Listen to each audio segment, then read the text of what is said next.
Steve Payline, can you hear us?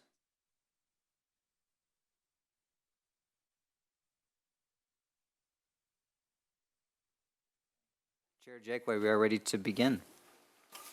Okay. It is 5:30 p.m. on Monday, April 20th, and this is the meeting of the Architecture Advisory Committee. Planning Director, please roll call. Member Walsh, Here. Member Payline, Here. Member McCoy, Here. Member Lockyer, Here. Member Dozy, Here. Vice Chair Rotman, Here. Chair Jakeway. Here. We have a quorum, and I should also note AAC member Dan Thompson is also on as well. Perfect. Planning Director, may we have the staff report on the posting of the agenda? Yes, Mr. Chair and committee members, this item, or the agenda was posted on the west side of City Council chambers on Thursday, April 16th, and as well as on the city's website, and the meeting has been posted in accordance with law. Thank you. Does the committee have any revisions to the agenda? No. I would like to move number 2 off of the consent calendar. There's a few things about the decking and things that I think it would be good for us to discuss. With that change, do we have a motion to accept the agenda? Motion to accept. Second. Second by John Walsh. All in favor? Aye. Okay.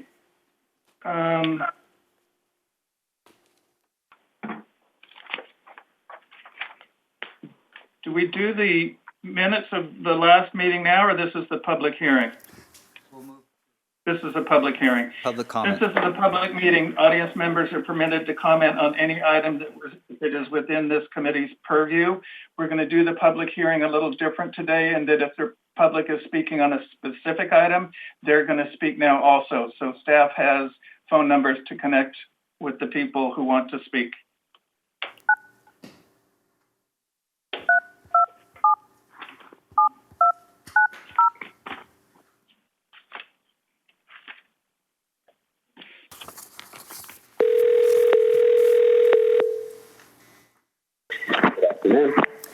Mr. Johns, Yes, sir. you are live via phone at the Architectural Advisory Committee meeting. You will have 3 minutes to make your public comments.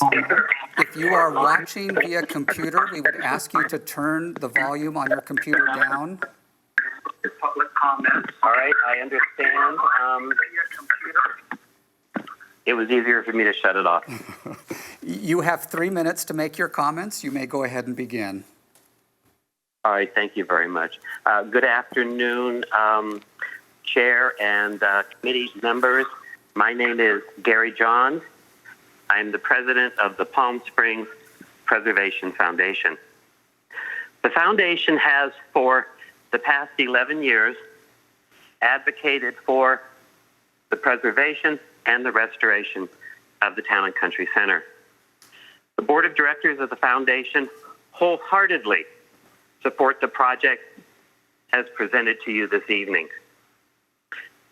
Several members of the board of directors of the foundation, myself included, attended the most recent Historic Site Preservation Board meeting and are familiar with the project as it's being presented to you tonight in its entirety.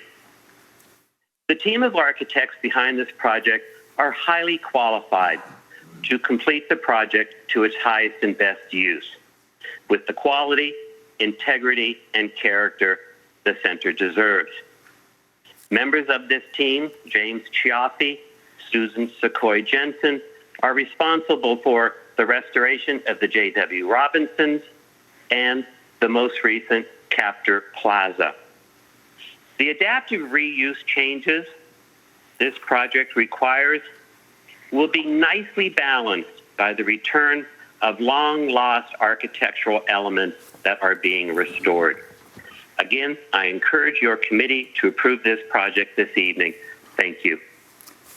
Mr. Johns, thank you very much.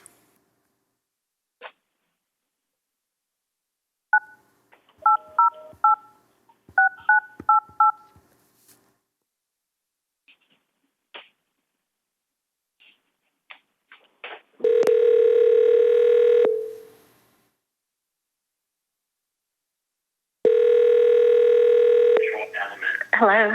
Barbara Marshall, Yes. you are live via phone at the Architectural Advisory Committee meeting. You will have 3 minutes to make your public comments. You may go ahead and begin now. Thank you. Thank you. Good afternoon, committee members. I'm Barbara Marshall, a Palm Springs Preservation Foundation board member. I've been involved in PSPF's advocacy for the historic preservation of the Town and Country Center for more than a decade. So when I say I've never been more excited about the future of the TNCC, I hope you appreciate what that means. Jim Chiaffi and Susan Sequoy Jensen were kind enough to come to our March PSPF board meeting and brief us on phase 1 of this rehabilitation plan.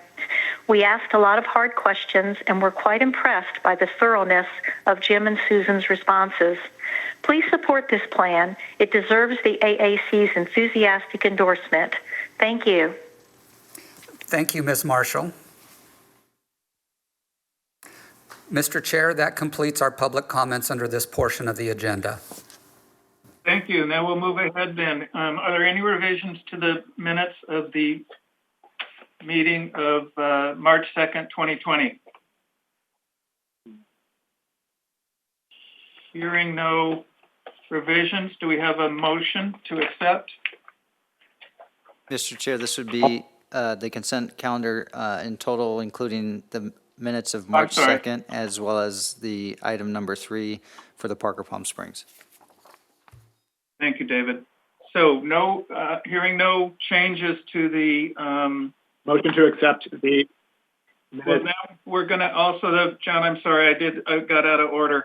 Okay. Item number 3 from our agenda is also part of the consent calendar, and that is regarding the lighting that was submitted for the Parker Palm Springs. The architecture and site planning was reviewed and approved previously, and this is just their resubmittal of some lighting. Staff has reviewed it and has reviewed comments with the applicant, and things seem to be all in order.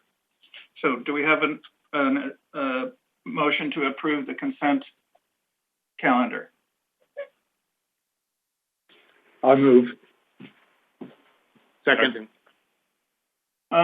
David or Flynn, a technical question. I need to abstain on approving of the minutes, but I do want to approve item number 3. Can I split my vote that way? We will note that for the record, yes. Thank you. All in favor? Aye. Aye. Good, sounds like no opposed. So let's go to item number 2. Gian Piero and Sue Capelli, owners for a major architectural review for the construction of a single-family house on a hillside lot located at 2381 Vista Palizada Drive.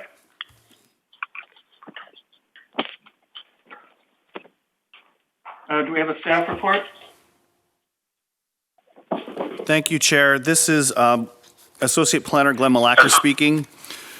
So the project that's before you is a new hillside house on Desert Palisades, which is the development that is at the top of Racquet Club Road.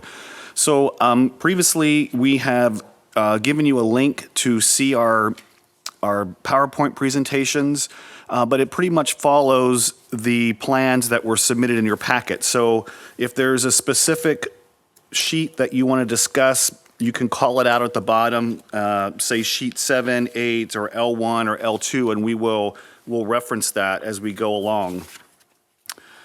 So the property, as I mentioned, is lot 43, and as you come into the Desert Palisades development, is the first lot that is on the west side of the street.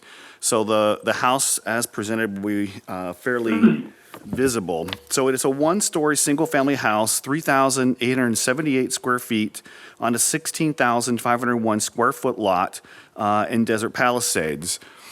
So if you look at the site plan, which is the sheet number 1, the setbacks for the house are all met with a 25-foot setback in the front, 15 in the back, and 10 on the sides. There is a 2-car garage that is set back from the front of the house so that it is sort of hidden or not viewed specifically from the street. It's a 3-bedroom house with a great room, and this property has the pool on the front side of the house, meaning that it faces Vista Palizada Drive. I had emailed to you some revised 3D renderings of the plans that are a little bit different than the plans that you got in your packet. So I'm hoping that everyone had gotten this new rendering. And the reason why the rendering was revised is the first drawing did not show the wood deck that faces the front. So because the lot slopes 10 feet from the back to the street, there was a step down from the plane of the house, which sits 7 feet above the street, and then the wooden deck steps down and is what faces the street. So these renderings show you how the house will be designed and actually set. So there's a series of 6 drawings that shows 3D renderings of different angles of what the house would look like. If you look at the bottom one that faces that shows the driveway, they've also added a pergola or a carport design that is set back properly from the street, and this will help shield or shade a car as you come in. You'll notice that the driveway is a pavered section, which is a requirement of the Desert Palisades design guidelines. So in your packet, there's also a series of plans that show the floor plan of the house, the roof plan, and then building architecture.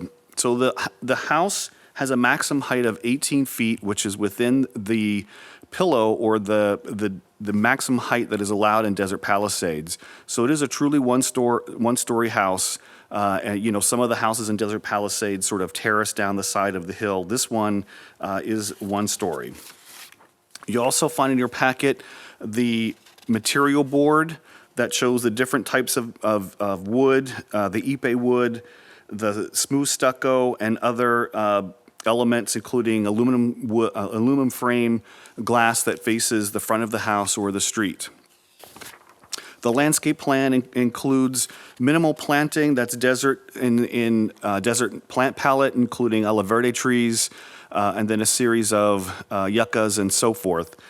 They had to revise the landscape plan from the original submission because they had plants that were not on the designated Desert Palisades plant palette. So this plan that's before you today does meet the design guidelines. There's also a plan showing the materials that are going to be used for the driveway pavers, the decomposed granite, which is a gray color, and then there's a fire pit and Corten steel that will be used as planters. So looking at the section of the pool, there is an infinity edge pool that will cascade down into a reflecting pool, and there's also a barrier that has to be constructed on the edge of the wood decking which faces the street. And there's a example of that cable metal guardrail that will be used around the edge of the wood decking. And there's a close-up photograph showing what the type of material, and the applicant can explain this a little bit better as we go. So in the plan, there is an arroyo that runs on the north side of the lot, and water that will convey down off of the hill will go through this arroyo to an existing culvert that goes underneath Vista Palizada Drive. And you can see that in some of these pictures. I included site photographs showing the views up towards Mount San Jacinto, and then looking towards the valley floor. So in your staff report, there's a series of guidelines and specifics that they need to meet the Desert Palisades design guidelines. And it's rather extensive, and you can read through those. And if there's any questions regarding if a certain element does not meet the guidelines. However, staff feels that the plan as presented does meet the design guidelines, and the project should be recommended to the Planning Commission for approval. So that concludes my report, Chair, and the applicant will be available via telephone. So to committee members, raise your hand each time you want to speak, and we'll start. Do we have any questions for staff? Sean? Yeah, so Glenn, did I hear you mention something about a setback deviation or height, something? No, there are no requests for any deviations or administrative modifications in setbacks or height, so it meets all the requirements. Okay, thank you. Glenn, I have a question. The freestanding steel trellis on the driveway, is there in the zoning code, are single-family residences allowed to have a detached auxiliary structure, or does this somehow need to be attached to the building? So in the zoning code, a detached structure is permitted in a hillside environment, so it's permitted. And then also, I've noticed a couple discrepancies on the drawings. On sheet L2 of the landscape drawings, underneath the deck, it calls it out as a retaining wall, and it calls out that lower deck as a cantilevered concrete deck. Then when I look at the civil plans, it calls it out as a wood deck. And when I look at the architectural plans, graphically it appears to be a concrete deck, but it doesn't call out the material as, oh no, it does call it out as concrete, gray concrete. So I just would like to get some clarification from the applicant as to the deck material and the construction method of the deck. Is right. I think that is a design error in the plans, because it specifically shows the stone decking and then it goes onto a wood deck. So as you're correct that it says cantilever concrete deck, and that doesn't seem to be right. And also on the architectural plans, it calls it out as material number C, which is gray concrete. Right. We can ask. Anyway, are there any further questions of staff, or should we move to the applicant? I don't see any more questions of staff. Glenn, can you get the applicant available for us? Yeah, Mr. Chair, we'll go ahead and contact the applicant. Just 1 minute. Thank you.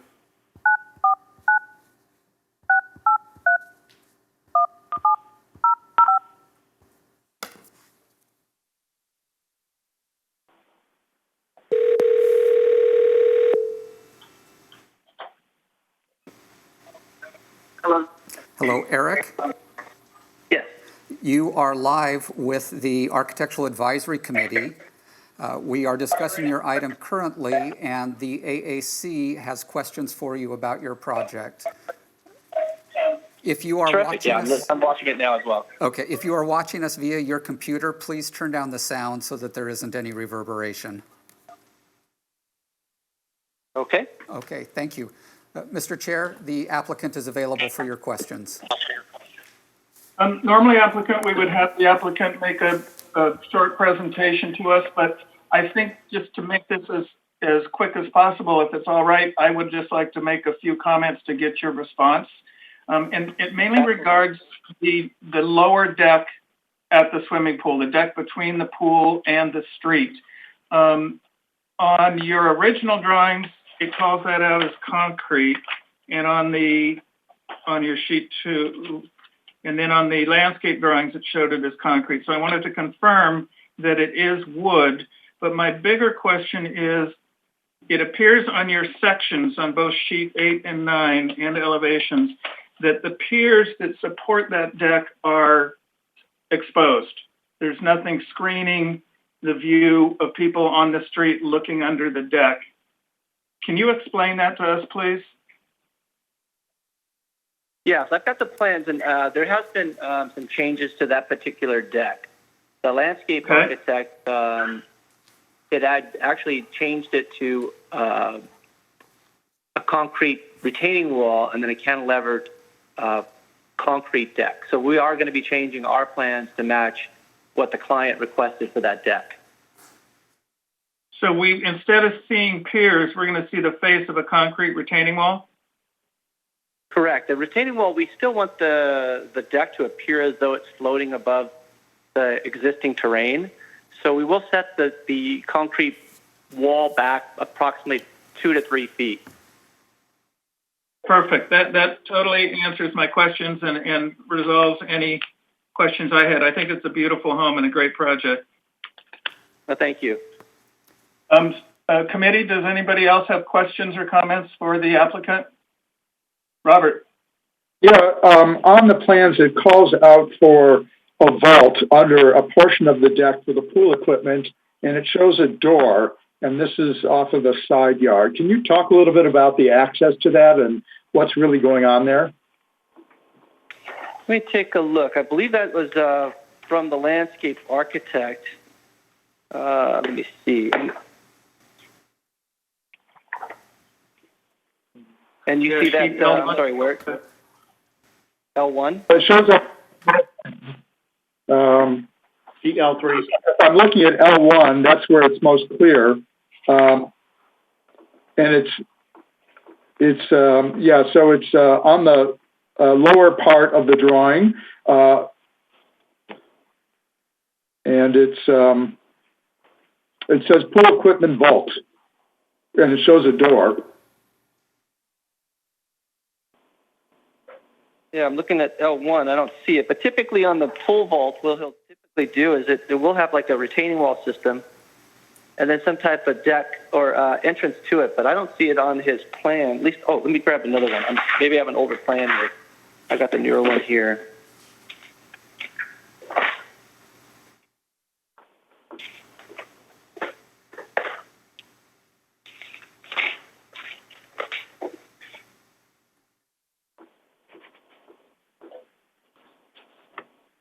Yeah, I actually don't see it on his plan on L1.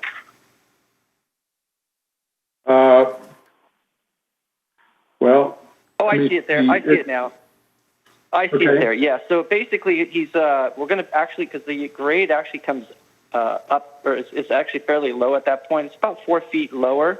So the pool equipment, I think they're going to actually have this door that opens up, and then there's going to be a crawl space underneath the concrete deck to allow for the pool equipment to be hidden from view. Is that even legal still? Yeah, pool vaults, I'm not sure about in Palm Springs, but we've done them outside of Palm Springs area for pool vaults. Yeah, I'll leave that up to building and safety and public health, but they've done away with them here, as far as I know. Another question I have is, in your cabana, you have a shower with a window looking out to the street. It looks like it's a floor-to-ceiling window. And also the same thing in the master bathroom, which is facing out to the rear yard. And I was just curious, in terms of privacy, how you're going to manage that. Yeah, those will be white laminated glass, so there will be no visual through those windows. It'll actually be just privacy glass. Okay, good.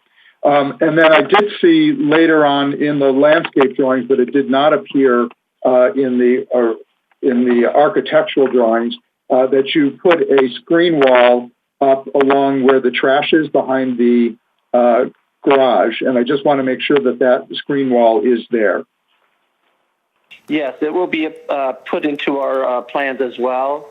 Once we get through this process, we'll have our site plan updated. In fact, actually, it is on our site plan as well. Probably not on the one that you have, but we've already updated our plan. Yeah. Okay, that's all for me. I had a question. I'm going to see. On sheet number 8 on the elevation drawings, it shows 2 fireplace vents. And I just wanted to get an idea of, they look pretty much like standard fireplace vents, so I don't know if that was supposed to be a design element or they seem. Yeah, we wanted to keep it simplistic. We wanted to keep the vents pretty simplistic. In fact, they probably are a little higher than they appear here because typically with non-burning fireplaces, we don't necessarily need to go 2 feet above the roof. So those could actually be a little bit lower. And obviously from the street looking up, it most likely won't even be seen because the street is 7 feet lower than the finished floor of the house. So it's almost it probably won't be visible from the street, but it is more of a design element. From the lots. Thank you. I think that with the new fireplace regulations, we don't need vents like that on top anymore because we're just burning fuel. So it's more just a B vent than a big smoke vent. That's correct. Any other questions of the applicant? Sean? Yep. I didn't see a roof color called out, I don't think. So I'm curious what that is. Yeah, we do have it actually called out. It's going to be a light tan gravel. You actually see that on sheet 8 as well under elevation keynote, item number 1. So it's a tan gravel. Color to be light tan gravel, yeah. Mm-hmm. So it's a built-up roof with the tan gravel? Correct. Correct. Oh, I see that in the roof line, yeah. Mm-hmm. And thank you for answering that. The stucco color, it says white, but that's really vague for stucco. And I can't quite tell, judging from this material board on the machine, if that was a real live sample of this submitted color, and I don't know if this is a really good color representation. So what kind of white? We've actually changed the color to a beige, and it's on the plans and the color board, but it's just going to be more of a light tan beige color as opposed to the white.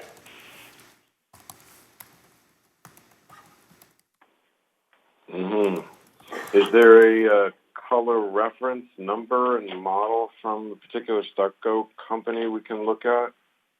When you say it's on the color board, you mean the material board? Yes, it's on the material board, correct. Yeah, it says Merlex color to be white there. Oh, I thought we had changed that to the beige. My apologies, but we are going to be changing the color from white to a beige. I don't have anything available right now to give you a color number, but we could certainly provide that. Mm-hmm. And there was not mechanical, but I guess a trash enclosure that you said was added over on the north side of the driveway or carport? Correct. What's it's behind the garage. Yep. Yeah. So, but visible from the street there, I think, as you're coming down the road, heading south. What material is that? You won't be able to see the, you're talking about the trash enclosure? Yeah. Yeah, the trash enclosure is behind the garage. There's no street behind it. It's actually another lot. Oh, okay. Robert, you were asking about an enclosure that I thought was on the north side of the property. It's I see a block wall called out on sheet, bear with me a second, sheet 2, which is site plan. Yeah, what I was asking about is on the architectural plan, it just showed the trash cans exposed to the lot behind. And on the landscape plan, it shows that there's some sort of a wall screening it. And I just wanted to be sure which was which. And the answer to that about the trash was that there is indeed a wall there. Is that right? That's correct. Okay. So that wall on the west side that encloses the trash area, and the wall on the north side that encloses something that says 48 inches on it on your site plan sheet 2. That's just north of the garage. What are those two wall materials constructed out of and finished with? Yeah, I believe it's going to be poured in place concrete, similar to what we have on the building itself. But it's going to be a low wall. It's basically just creating a level surface to get around the garage, because the slope is pretty drastic at that point.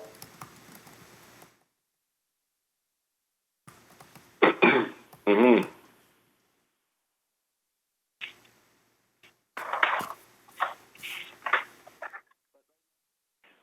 Concrete wall is what we're proposing.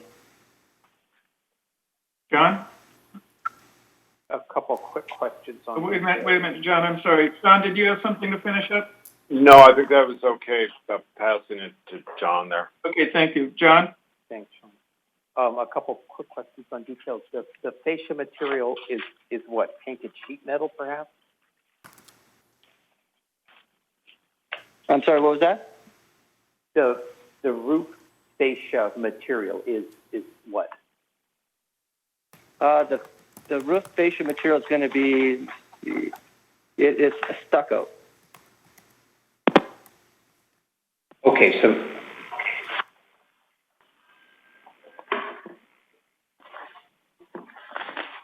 I see. All right, and so it's painted stucco like the rest of the wall material occurs in places.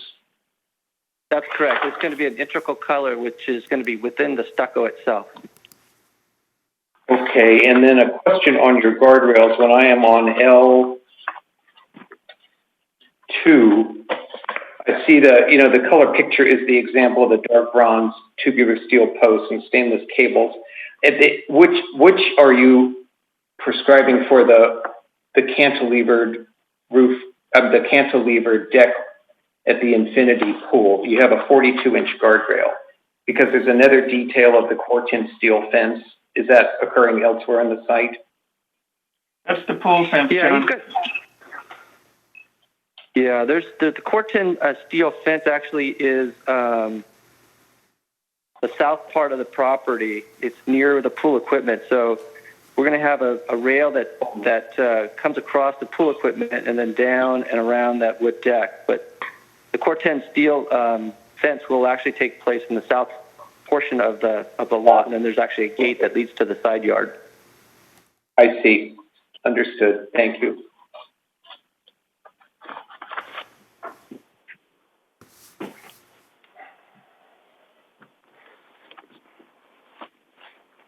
Any other questions? Sean? Thanks, Tom. Glenn, you mentioned that the driveway was a paver material, but in the updated renderings you sent out, to me it looked like an exposed aggregate of some kind. Can the developer presenter clarify that? It will be a paver. I think sometimes the renderings don't necessarily relate to the actual architecture, but it will not. We're not going to do a cobble driveway. It will be pavers. Okay. Any other questions? Got one minor, really minor. On the lighting plan, you have a symbol WW on page L3. I looked at the spec, it's not shielded. So can you re-specify a fully shielded light to comply with the lighting code? Okay, so a shielded light. Yeah, we can actually have that changed on the plan. I think that's on the landscape plans, if I'm not mistaken. It is. Just make sure all of your fixtures comply with the lighting code that the city has in its existing currently. Okay. Do we have a motion?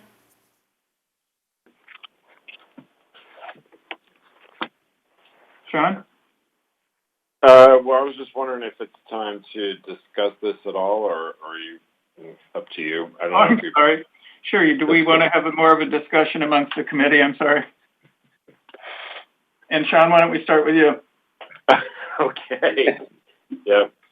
So I think it'd be interesting to get a little more detail on some of these things, but I think generally the project looks really great, and it'd be nice to see up there, a nice addition for the community.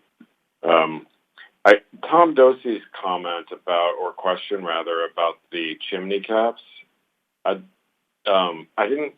don't know that I understood the response to that, other than it may in fact end up being something like B-vent without some decorative enclosure or something like that about it. So I wonder about that, and if we can see a better solution for some way to enclose or screen or cover those B-vents or chimney caps. There will be some height. There still is a code requirement for that.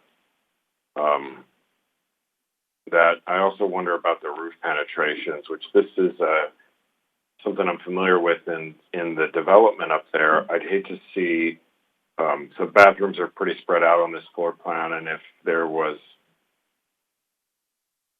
various vents and things like that popping through the roof at random locations, it could become an eyesore and has become an eyesore in any of these hillside developments. So I wonder if there can be something done to mitigate that and centralize an area where the roof penetrations and things like that can be screened or better planned in the design phase rather than leaving it to a contractor down the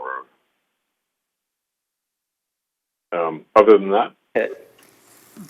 So some of the parapets will be able to hide the vents coming up. As far as the chimney, I think there's a way to mitigate that as well. We could just extend the wall itself up to hide those vents. Well, I think I don't want to make the building taller with raising the wall heights. I was thinking some kind of screen to hide the chimney areas and potentially screen or centralized planning of plumbing ventilation and HVAC ventilation. Another way we could do it too is we can, as far as the, we can actually recess those vent pipes for the fireplaces actually below the top of the wall, so we can actually hide that down in the space, so they wouldn't be visible at all. Rather than elevating the wall to hide them, we can actually recess it down. Are you talking chimneys or vent pipes for plumbing now? I'm just talking. I'm still trying to finish up with the chimney, because what we could do is just create like a parapet around that chimney and drop those pipes down just so that they meet code. Mm-hmm. Without elevating the wall height. That's correct. Interesting. Okay.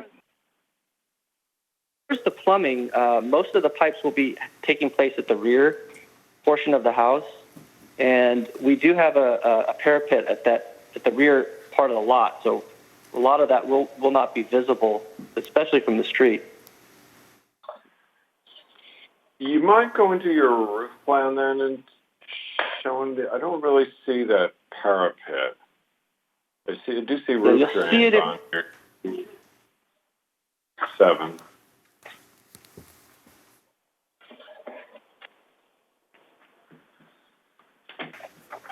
Oh, I have the parapet. I just have the parapet over by the garage. You're correct. I don't have that. I don't show that parapet there, but that could be actually added to the plan. I have it over by the entryways where I have the parapet. Yeah. Adding a parapet around the perimeter of the building, I think, it changes the whole look and profile of the building. So that opens up a whole other can of worms. Now, plumbing vents can typically be run, they can make some 90s and run horizontally and be more centralized if they're planned well. So I guess I'm trying to see if maybe vent pipes can be added. If the vent pipes can be added to the roof plan and shows some centralization and maybe some screening for those so they're not just randomly littered across the rooftop, I think that'd be beneficial to the neighbors. I agree. Mm-hmm. Okay. That's easy. Yeah, that's something we can actually make a note of on the plans, and we typically try to gang those up if we can. Mm-hmm. Eric, I think And I you think have I an still have a- opportunity. I think you have an opportunity where you have that duck chase running down the center of the house to build a parallel parapet to that, and you could get all your vents captured in that area. And instead of increasing a parapet on the edge of the roof, it would just be another parapet on the inner portion of the roof. Absolutely. I was just going to mention that. That's a great solution to that, where we just drop part of that duct chase down a little bit to hide those pipes. And you're right, we can all gang them up, and we don't need a lot of space for them.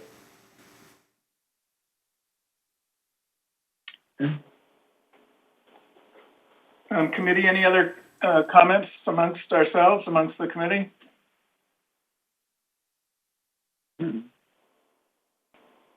I like the idea of a solution for the fireplace vents. Okay.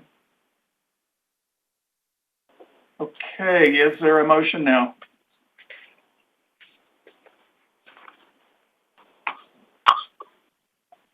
I'll make a motion to approve with those couple of additions, particularly the roof plan and planning, the fireplace, chimney, screening.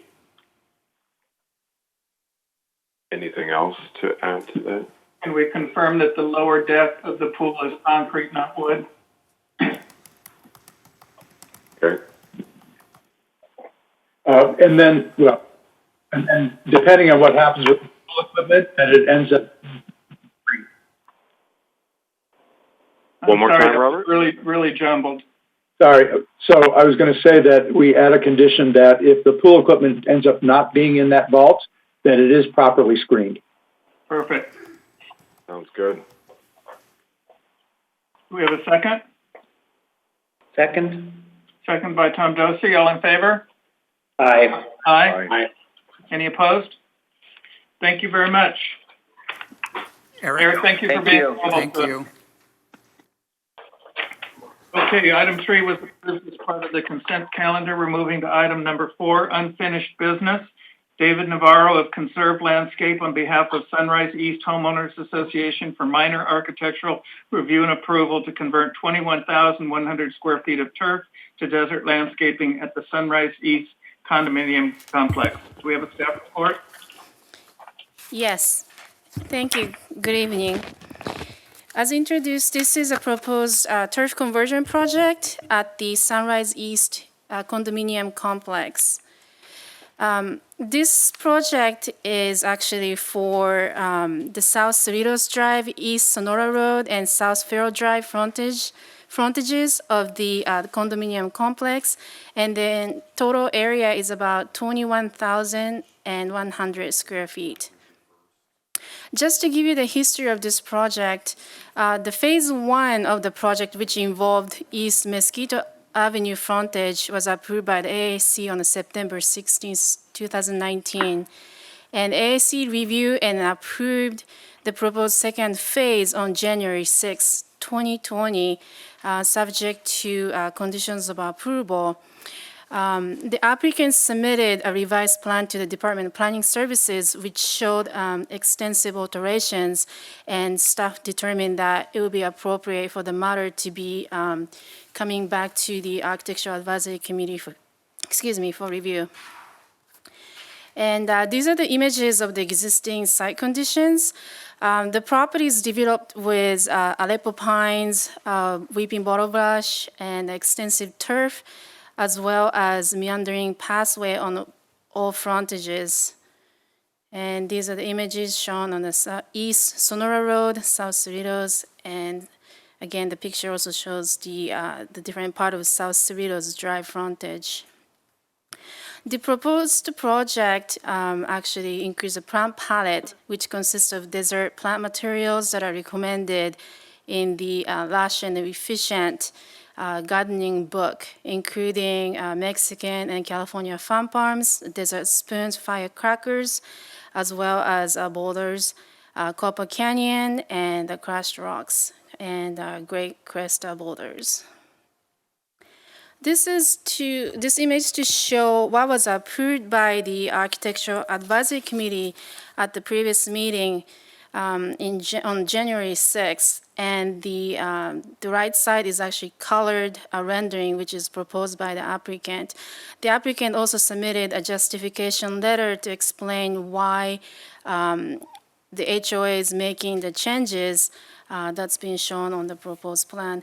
The primary difference between what was approved by the AAC and what's being proposed here is the omission of shade trees on the street frontage. No more TPU and a TPU. However, the applicant incorporated the addition of a desert landscape on the interior side of the pedestrian pathway as the AAC conditions previously, and it's just a general minor changes to the quantity placement and plant materials. And the applicant explained the view obstruction as a reason for removing the proposed trees.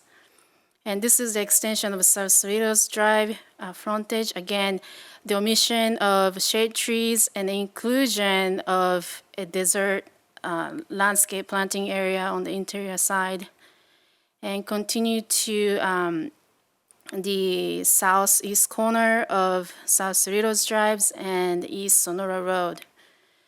The plan previously proposed the installation of Persian silk trees at the corner. However, these trees being replaced with California farm palms and the Mexican farm palms. And as you can see by comparing the upper and the bottom the images, the proposed revision includes desert landscaping planting areas. And the same treatment continues. No shade trees on the street frontage either. And the applicant is proposing to do a little bit more of alteration work at the corner of East Sonora Road and South Farrell Drive. Based on the revision, staff finds that the omission of the shade trees would be doing a favor for the community.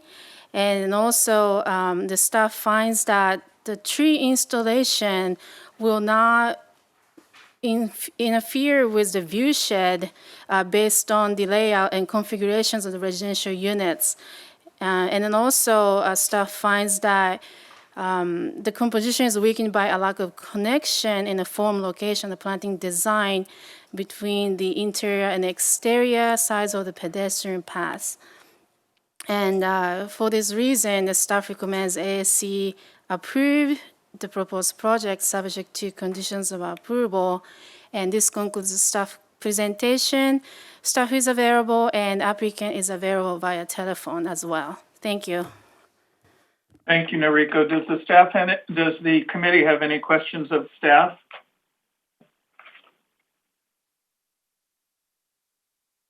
I don't think we have any questions. Noriko, could you get the applicant for us to discuss it?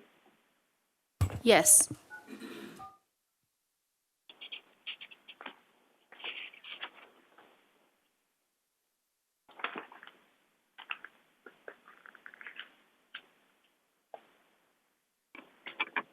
You are live via phone at the Architectural Advisory Committee meeting. You will have up to 10 minutes to make your presentation to the Architectural Advisory Committee. You may go ahead and begin. So after we had our initial approval back in January, I met with the landscape committee at Sunrise East and presented the conditional approvals. And they agreed that the changes of adding the additional landscape on both sides of the sidewalk made a lot of sense and helped create some flow. The one thing that we, the community had a little bit of a hesitance was the installation of the TPU trees. They felt that anything installed in regards to South Cerritos, it would block that mountain views. We presented the new revisions to the community, and the people that lived along that side of the community were quite upset and said they really didn't want to install the trees because they paid, some of those people paid a lot of money for those condos because they had those views. And when you look at the actual layout of the existing trees, you could see that on the planting plan on sheet number 2 that there is actually, some framing that happens out there from the original layout where, you have these, clusters of trees, and then there's these openings along the center.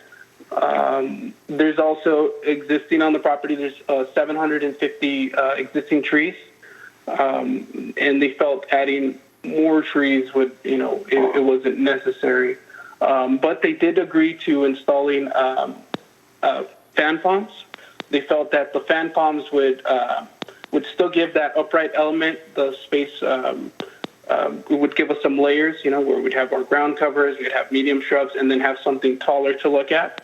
And when the plant material, when the project matures and it grows, they felt that the palm trees wouldn't obstruct those valuable mountain views. That concludes my statement. Okay, thank you. Does the committee have any questions of the applicant? David, hi, this is Tom Dosey. I have a question. Go ahead, Tom. Hi, Tom.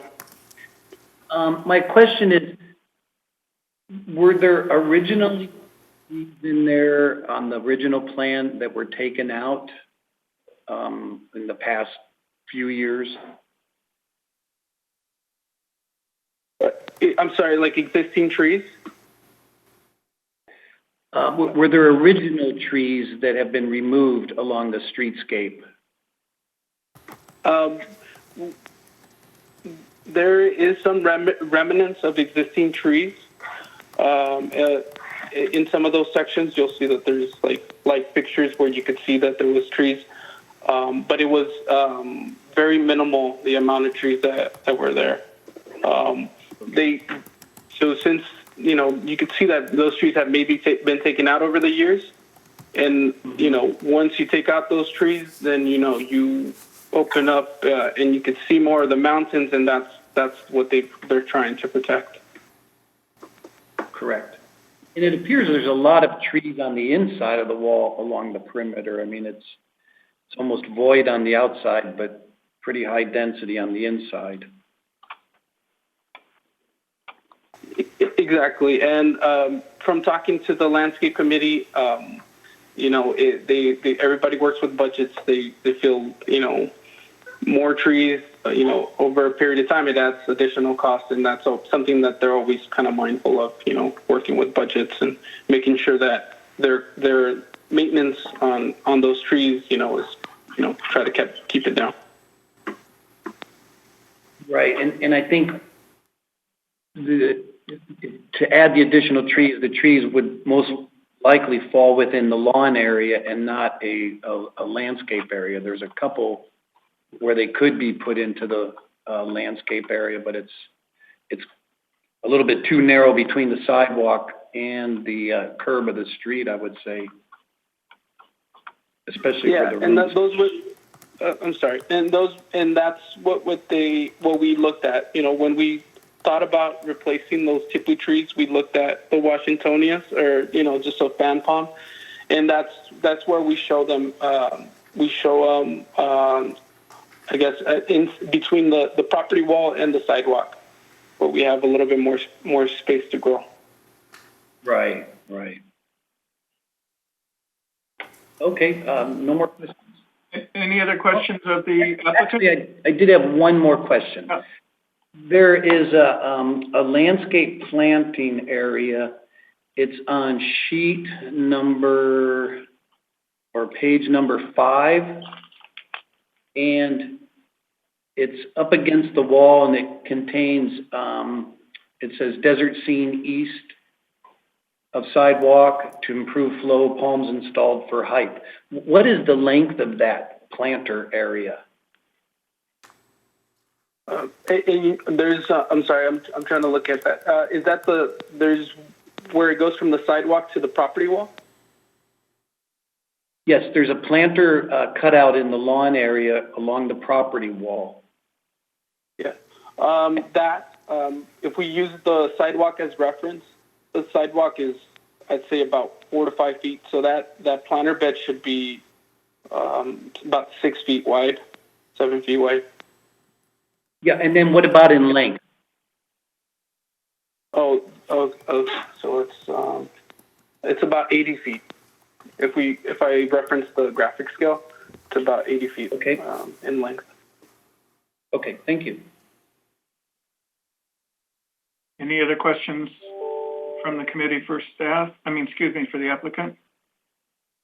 David, thank you very much. We're going to discuss and come up with a conclusion for you. Thank you. Thank you.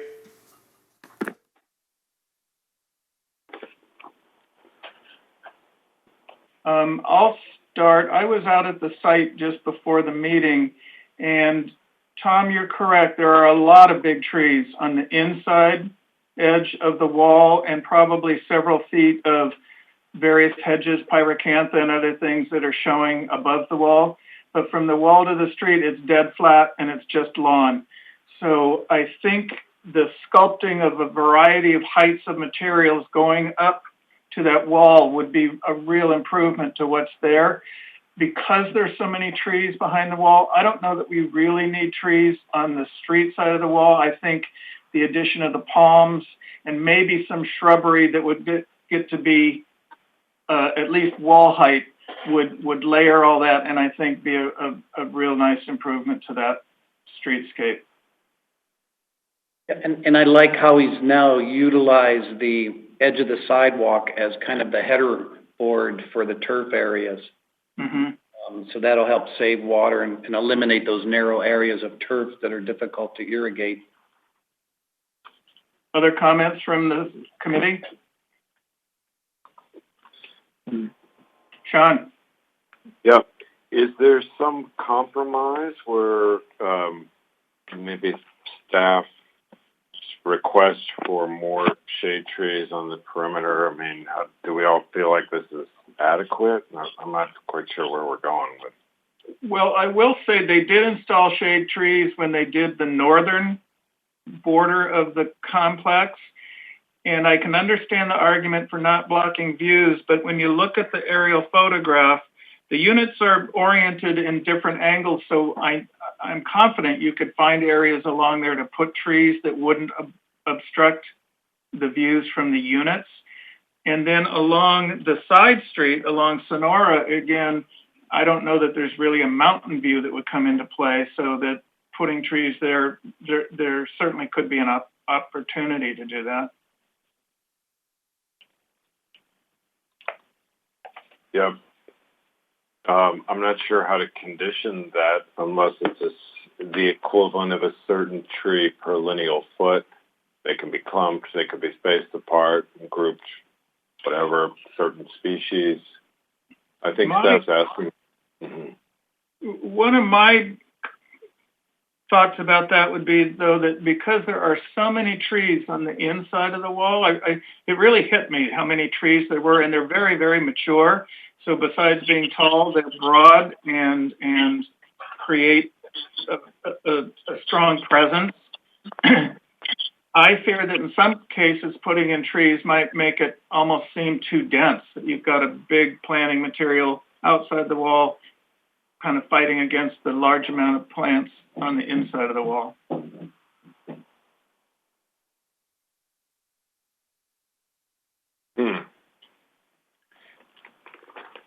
What to do?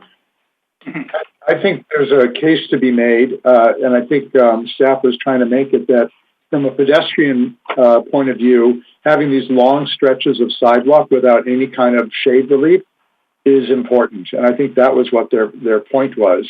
And I think it's something we should take into consideration. The other thing is that the comment staff made was about the plan that, on the wall side of the sidewalk. It seems kind of random where they actually extended the gravel and the plantings, and I just think there could be a better design for this that made it look a little bit more cohesive. I don't know if anybody else shares that feeling, but I kind of agreed with staff's comments. Sure. Yeah, I agree with that. Last time in the comments, we mentioned that it was a bit sparse, and it still appears to be a bit sparse. I look at corner treatments, and it shows existing band palms at a much broader spacing than what they're proposing with the new palms. So I'm not exactly clear as to what the final layout will look like when you get on site. If they follow exactly what they have here, it's going to be very tight. So if they're trying to complement what they have, the existing behind the wall, it might be a little awkward.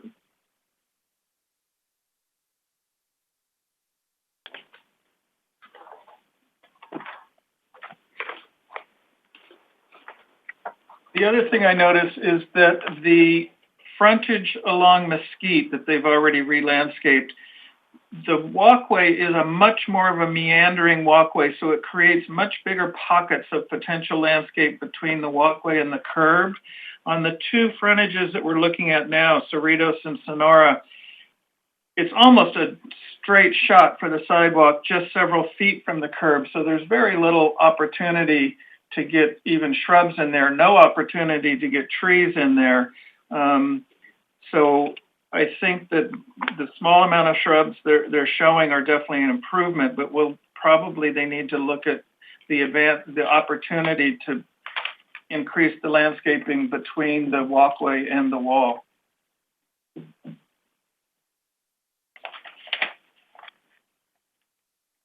And I think along with Tom Jakeway's comments, the trees could be placed between the sidewalk and the wall in some of those proposed desert landscape areas. They could be widened and even an additional one added, and this is along Sonora, where we have the large areas.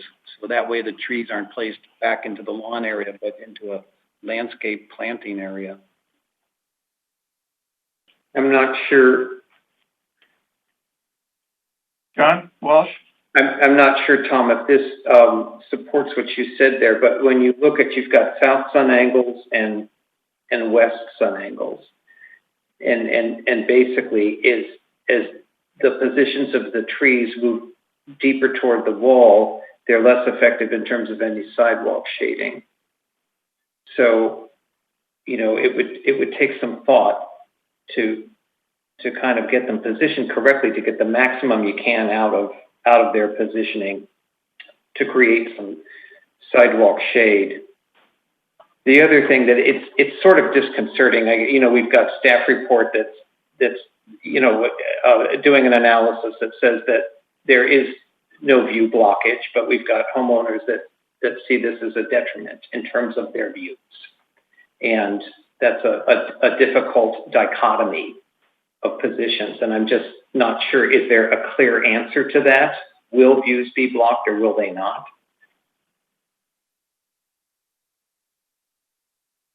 I think until somebody physically walks the site and looks at the orientation of each of the units, it's really not going to be, it's a guess until we know specifically. Right. Yeah. And the plans aren't very clear because they don't show any windows or sliders or anything on where the few buildings are shown, if any. So I don't know.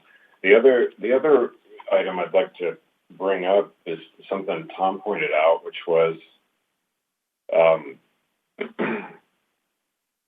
Tom, didn't you say something about were there trees there in the past that have since been removed over time, and is the project starting to shed life and trees and plant growth over the years that may have been dictated or mandated at one point when the project was approved, I think is where you were going. Yes, that was my question. Mm-hmm. And it seems that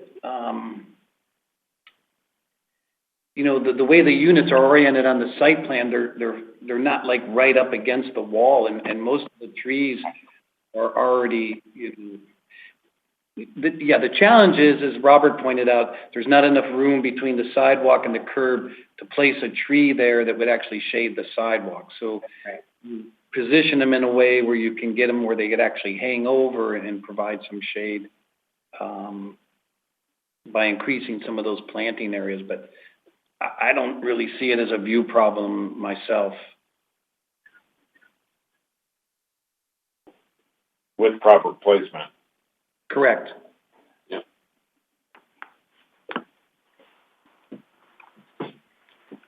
Okay.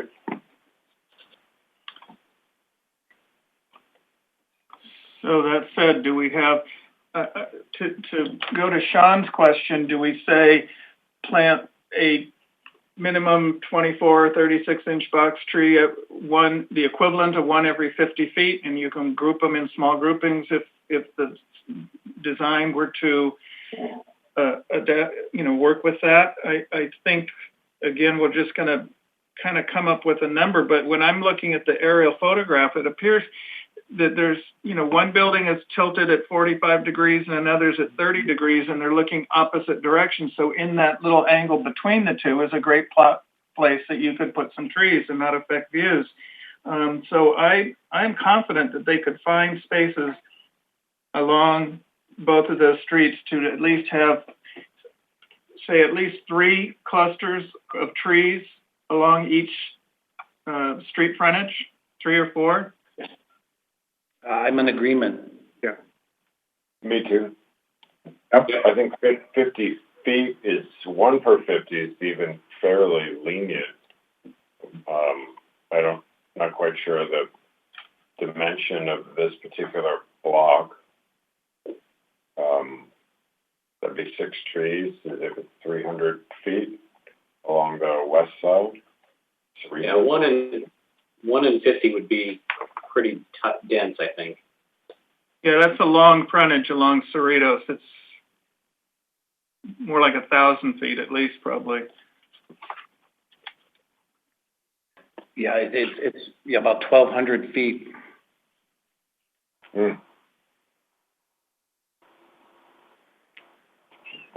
Tree species, would it be drawing?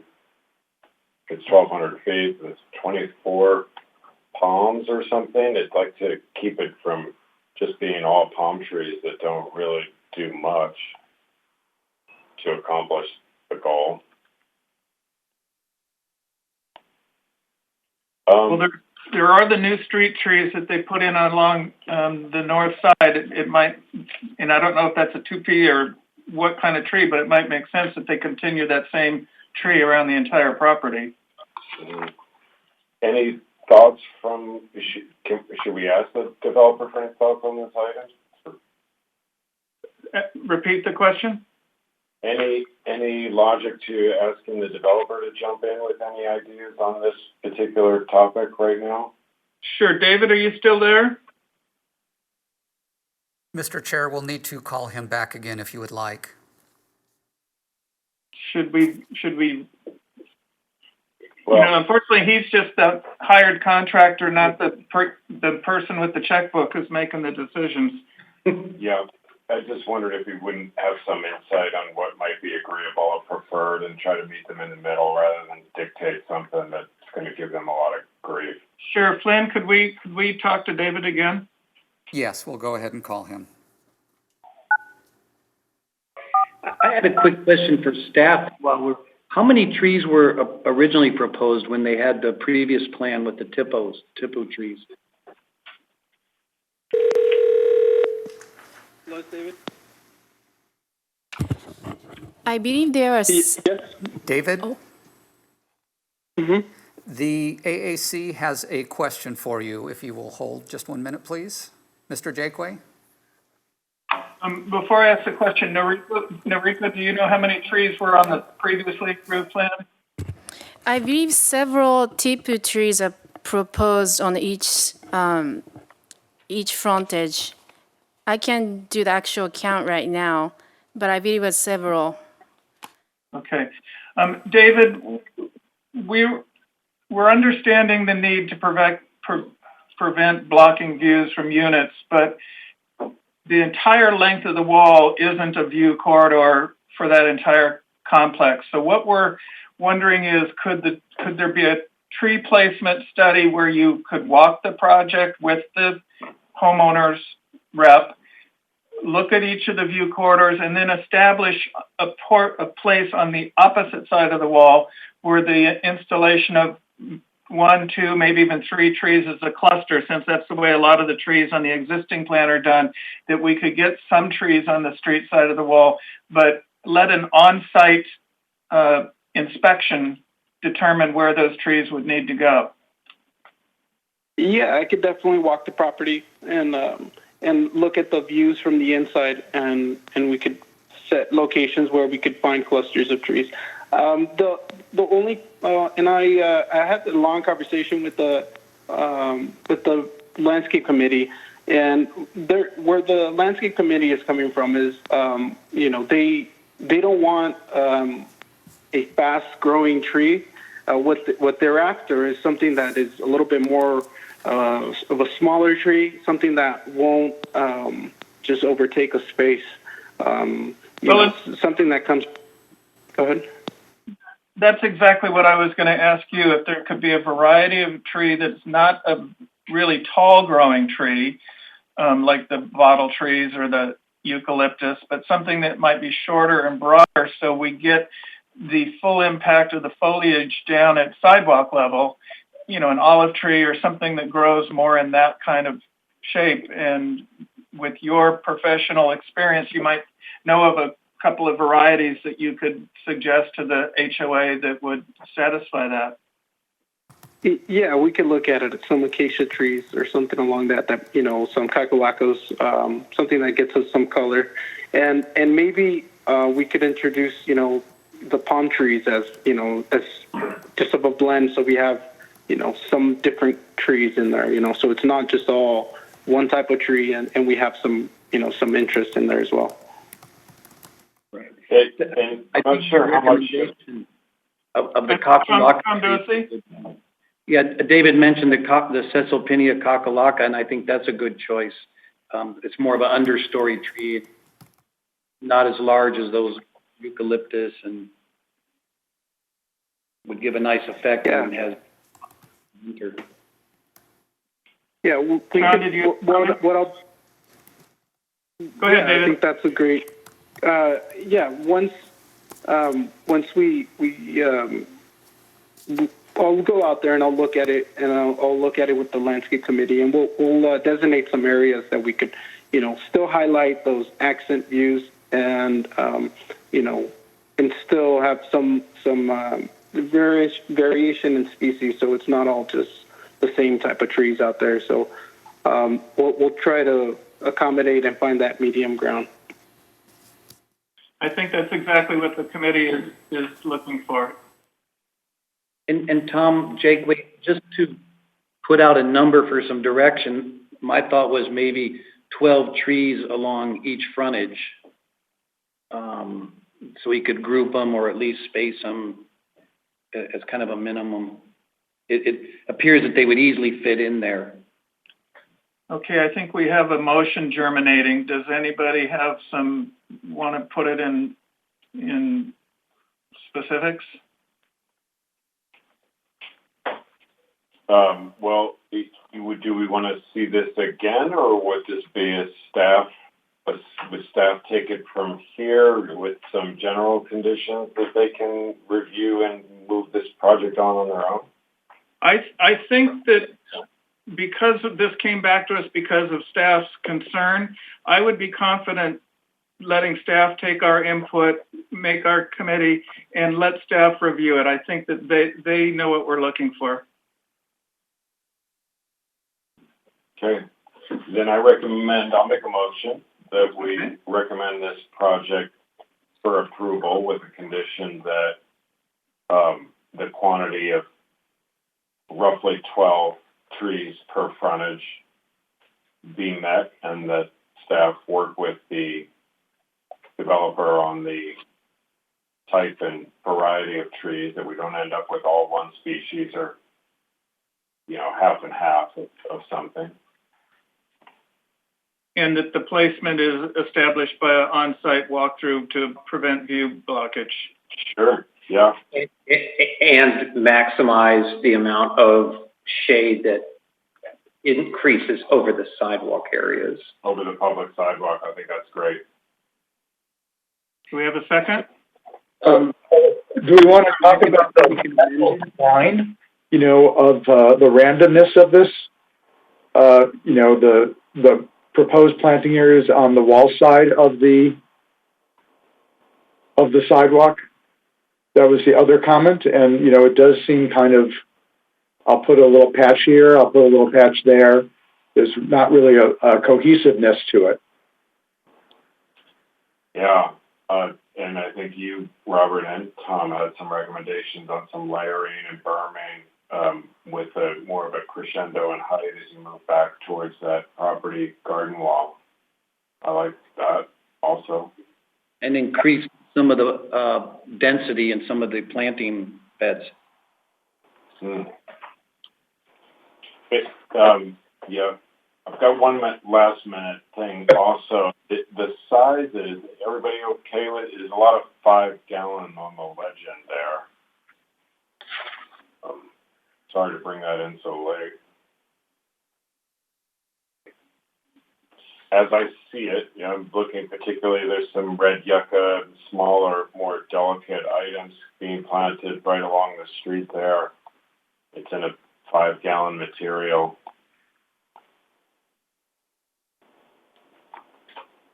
Speaking of yes. Yeah, it looks like he has some of the accent plants as 15, but maybe we can request that a percentage of the 5 gallon plants be increased in size.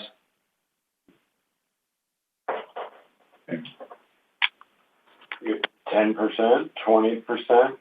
I was going to say 20. Particularly some of the more fragile items, and I think staff and the developers seems pretty qualified on what would benefit most from a larger, more established plant. Right, and the plants that aren't going to be getting that much bigger to get them big to start with, and they'll stay that size.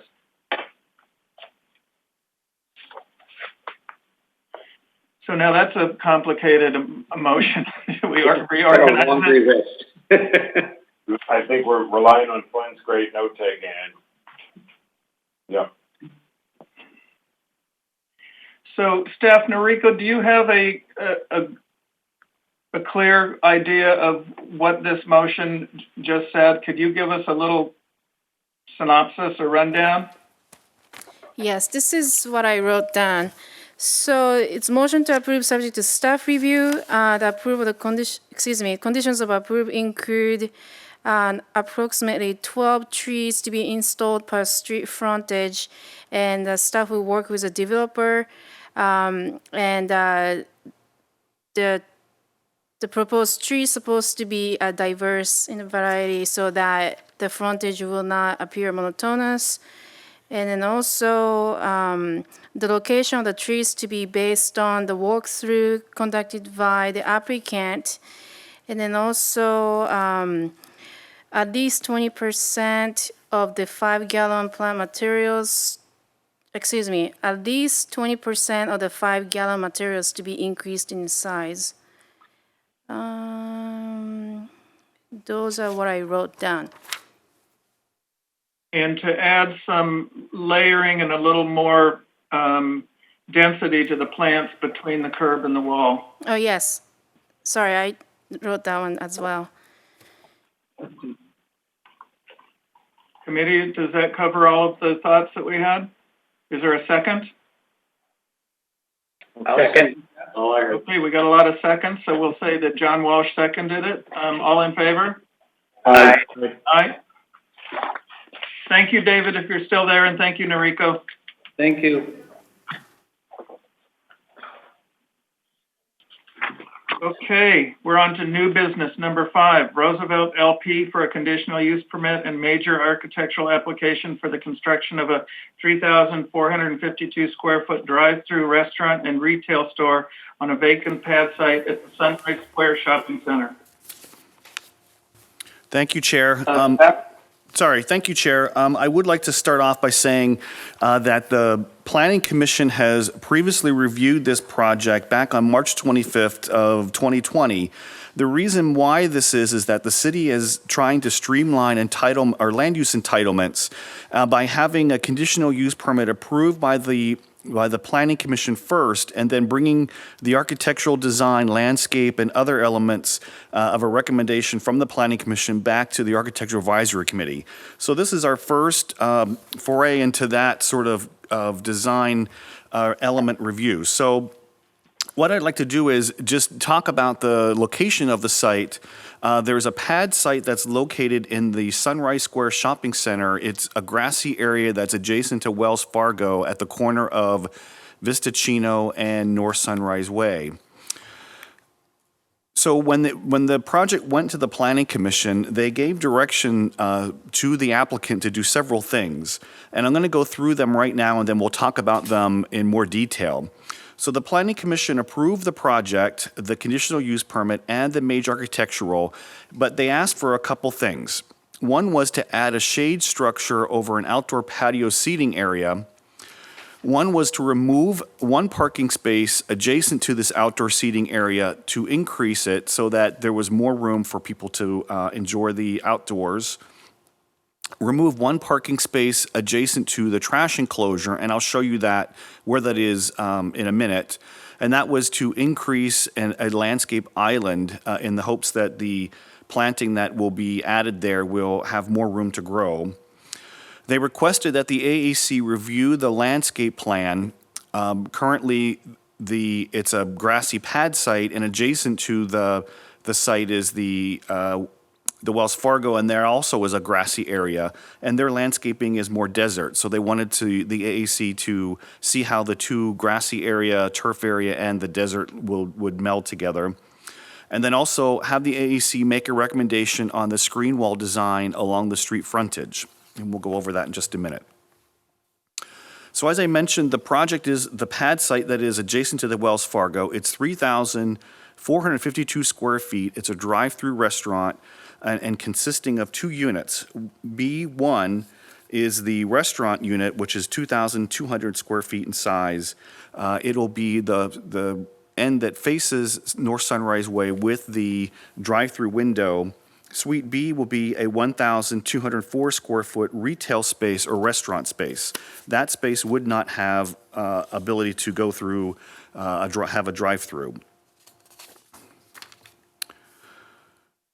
So when we talk about the 2 areas that the Planning Commission wanted the AAC to review, or actually the applicant to increase, I know you don't have this exhibit. I added this on the slides of the PowerPoint, but I have 2 black red X's that show where the parking spaces are that are to be eliminated, and allowing for the outdoor dining space to be increased, and then next to the trash enclosure. In the site plan, it shows an EV charging station, and staff is assuming that will just be moved over, that we will not lose the EV charging station, but it'll just be moved over farther. So the design of the building sets at 47 feet from the North Sunrise Way, with the drive aisle for the queuing that goes to the drive-through, entering it from the east, going towards Wells Fargo, around the building, and then exiting out towards the north. The drive-through will be able to handle 10 cars for the queuing, and that does meet the requirement of the zoning code. In your packet, there are several 3D renderings. The one that I'm showing now shows the frontage that will be viewed from North Sunrise. When the Planning Commission made their recommendation, staff discussed this with the applicant as to if they would revise plans now, going before the AAC, or wait until they receive comments from AAC. And we felt that it'd be best if we got your comments and then make plans revisions to the plans. So in this drawing, which is the rendering, the 3D rendering, the green umbrellas are where the outdoor area is. So the Planning Commission recommended that they add some sort of pergola or shade structure that's permanent instead of using umbrellas. If you've been out to this end of town, it's the north end of town and it's windy, a lot of times the umbrellas would not be usable because the wind is very brisk up there. So moving on to the building architecture, the building is 23 feet in height. It's got a series of box elements, vertical shades that are across the drive-through. They're using wood stucco, wood siding. The stucco is a light beige color for the main body, metal siding as recessed elements, and then wood siding in dark brown on the bump outs. There are multiple canopies over the storefront glass, windows for accents. The entrances to both of the units will be to the north off of parking that will be added. I'm looking at sheet TE01, which shows the trash enclosure that will be constructed. It will be fully screened and have a roof over it so that it's fairly pleasant looking at.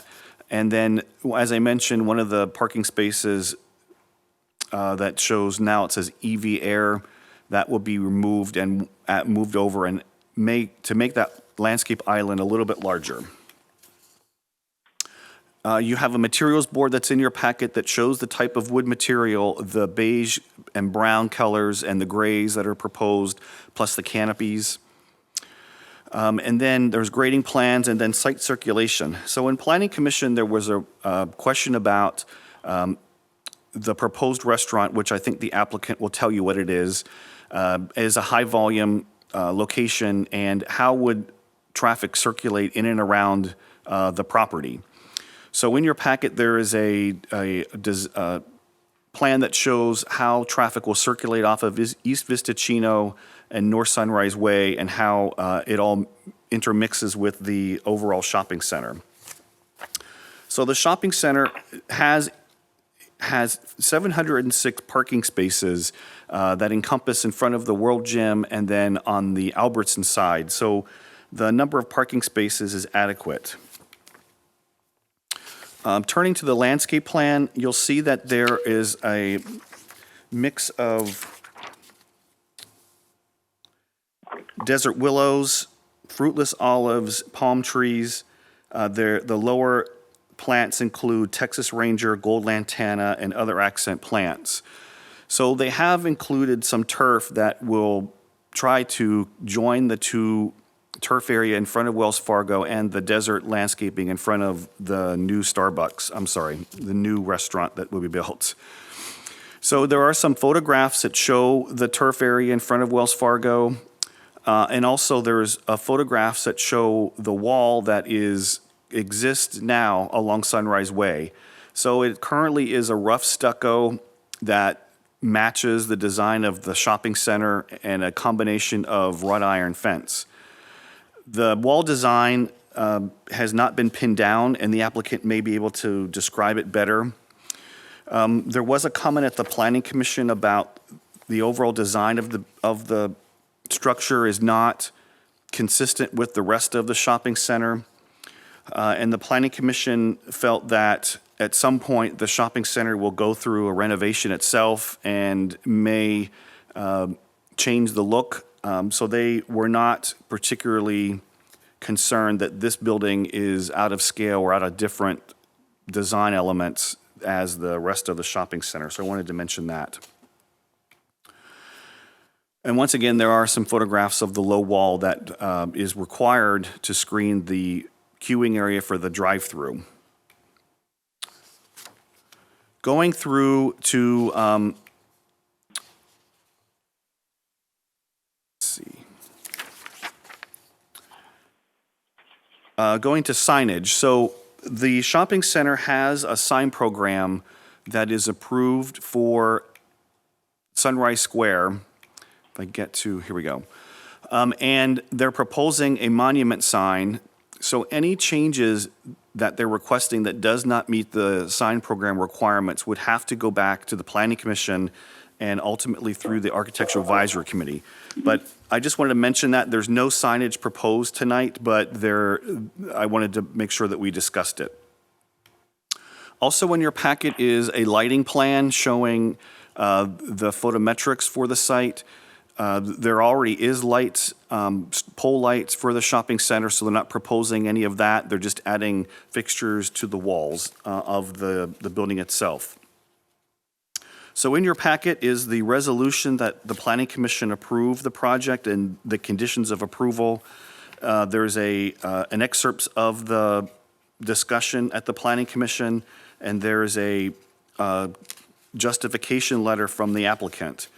So we have on call or ready to call the applicant, the project architect, and also the project landscape architect. So if you have specific questions about those two elements, we can have them on the phone. So that concludes my report, Chair, and as I mentioned, we can call the applicant at any time.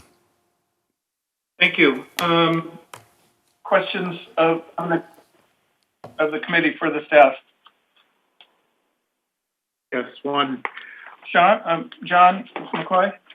When the Planning Commission saw the landscape plan, was there the turf area that we see here? Did they see that turf area on the plan? Yes, the plans have not been changed. What you see now is what the Planning Commission also saw. Okay.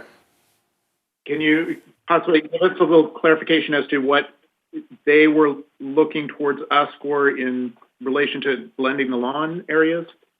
Right, they wanted you to look at plant selection, the location of the types of plants, and if you look at the landscape plan, there are sort of half circle areas where the turf will blend onto the property line. Right.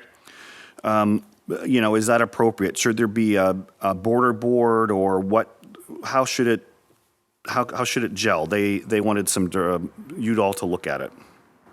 Okay. Thank you. Other questions for staff? Robert? Yeah, Glenn, you answered one of the questions about the building architecture.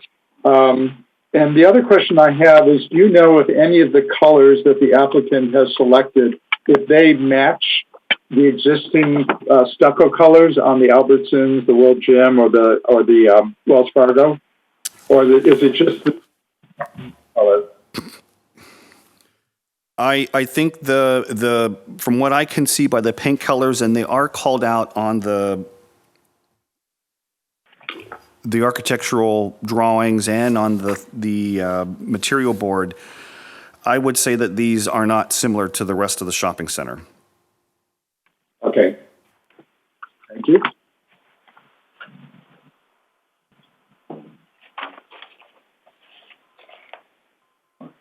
Any other questions of staff? Sean? Yep, one more question, Glenn. Related to the Planning Commission and their discussion, I think you touched on there was some discussion about circulation through the drive-through area. Can you just give us the cliff notes on that one more time?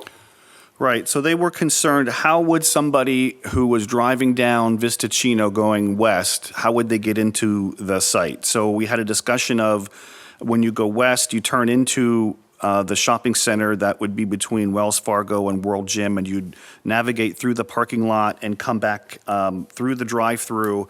And if you wanted to go south on Sunrise, you'd go right out of the driveway and then continue south. There's a median in the middle of Sunrise, so you could not make a left-hand turn to go north on Sunrise. You'd have to continue through the shopping center, across the front of World Gym and the restaurants that are there, go to the main entrance, coming into between Albertsons and Worlds, and make a left-hand turn to go north on Sunrise. So they wanted some clarification on what the turning movements would be. Mm-hmm. And was there any discussion at all about the circulation or maybe flipping the circulation through the drive-through. And the reason I ask is as I look at the site plan now, particularly the simple one on sheet SP01, it looks like if I were waiting to get into that entrance to the drive-through circulation loop, if I were hanging out, or the rear end of my car were hanging out into that driveway, I'd be blocking traffic. So it can't really take any more than 0 cars before you're blocking traffic sticking out of that entry into the loop. If it were mirrored, this is just a wild, crazy idea here, but if it were mirrored, it seemed like it could take 5 or 6 cars if the loop began from the east, worked its way around to the south, and then out through that west area. I see, so that the drive-through window would be on the World Gym side and not on the Sunrise side. I guess that's the issue. Yeah. The Planning Commission did discuss, instead of, if you look at that SP01, car number 10, 9, 8, and 7, if they would be eliminated and you would pull right in where the number 6 is, so you eliminate those parking spaces that face the gym, and it would just be a straight drive-in. There was discussion about that, and the applicant can address why this is designed this way. Okay, thank you.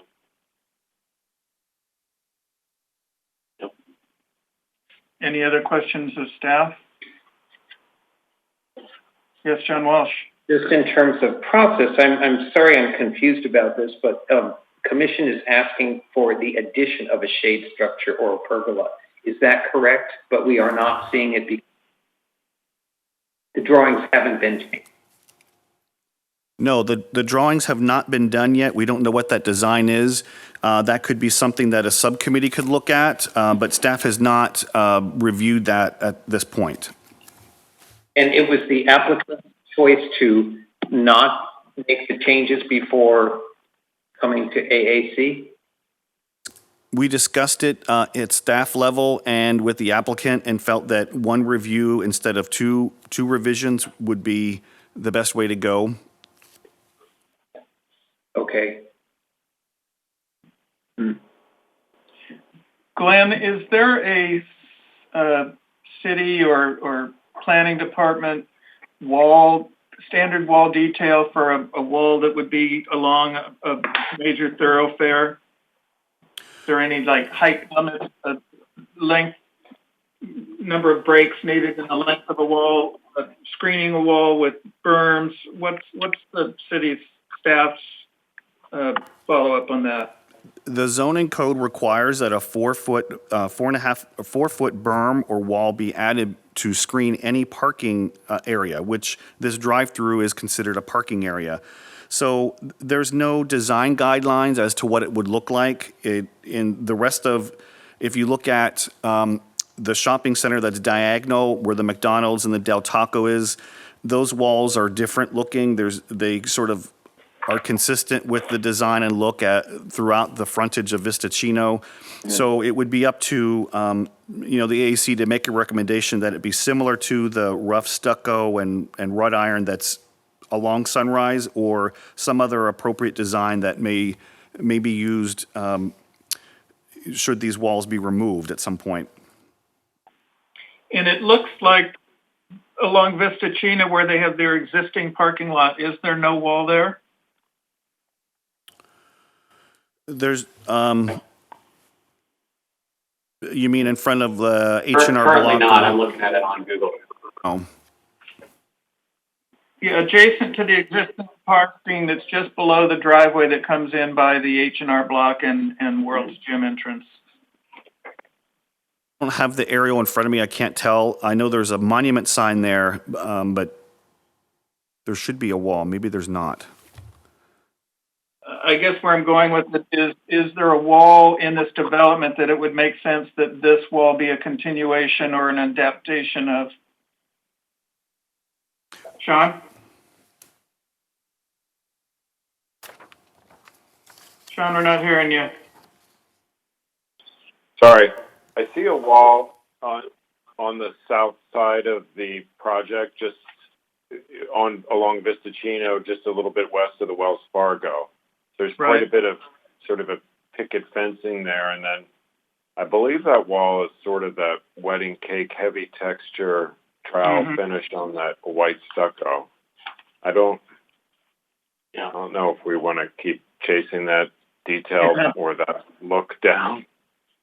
It appears that it also is along Sunrise frontage as well. Is that right? Yes, and then a break with wrought iron. In the elevation renders they've got, it looks like hedges instead of wall. If you look at the site plan, it calls out to match existing, which right. Yeah, the elevation, the south elevation, the east elevation, both show hedges. Right. They need to do a wall. It needs to be screened, not by vegetation, but by either a berm or a masonry wall. Right. On sheet OV01, you can see where they do have the existing wall and wrought iron drawn in along the parking area along Sunrise Way. So it looks like they're just going to continue that. I see. I'm looking at the slides again. I pulled up, we have a street view, and so they do, along Sunrise, they do have a solid stucco wall intermixed with a picket fence.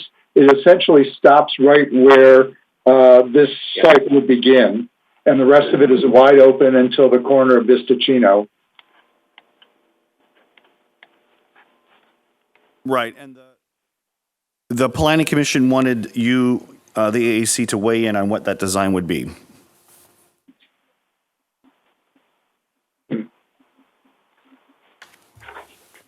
Yeah. I'm thinking that the wall, instead of just being a straight wall, needs to, at the end of the wall they're showing now, it needs to curve going towards the west so that it shields what they have labeled as car number 3 on their SPO1 site plan. It'll put a termination to that wall instead of just seeing the end of a 8-inch thick block wall. Yeah, and I think the only planting at that corner are going to be kind of broomsticks with the palm trees that are fan palm existing, relocated. That's not going to do much for screening that area at that corner. Well, I wonder if the best solution would be a wall with a berm up against the wall and some shrubs at the top of the berm so that the wall basically disappears from the street and we're seeing some landscaping. Since there is no wall on the Wells Fargo building, we could let the landscaping just wrap around the front of this project. Mm-hmm.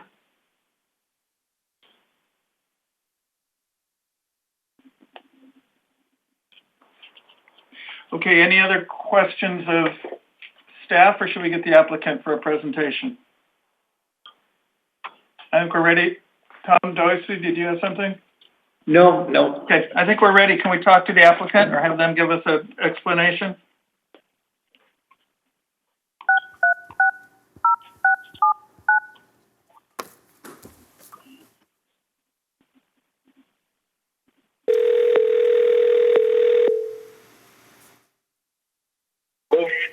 Ken? Yes.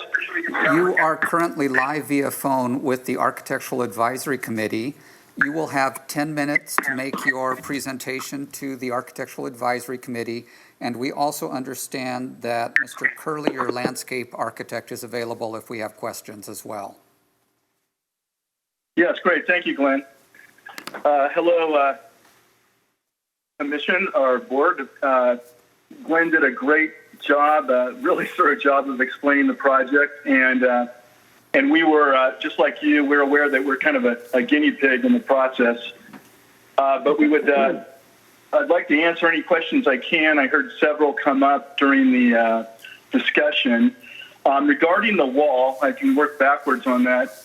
There is an existing, as you say, stucco wall with breaks of wrought iron on Sunrise that originally in this proposal we'd intended to continue further across the drive-through frontage. The idea of curving it around or burbing up against it makes a lot of sense to us. I think that could be a great solution. The wall does show up somewhat in the 3D on sheet REO1. You can see the white wall kind of continuing down behind the car and the frontage there.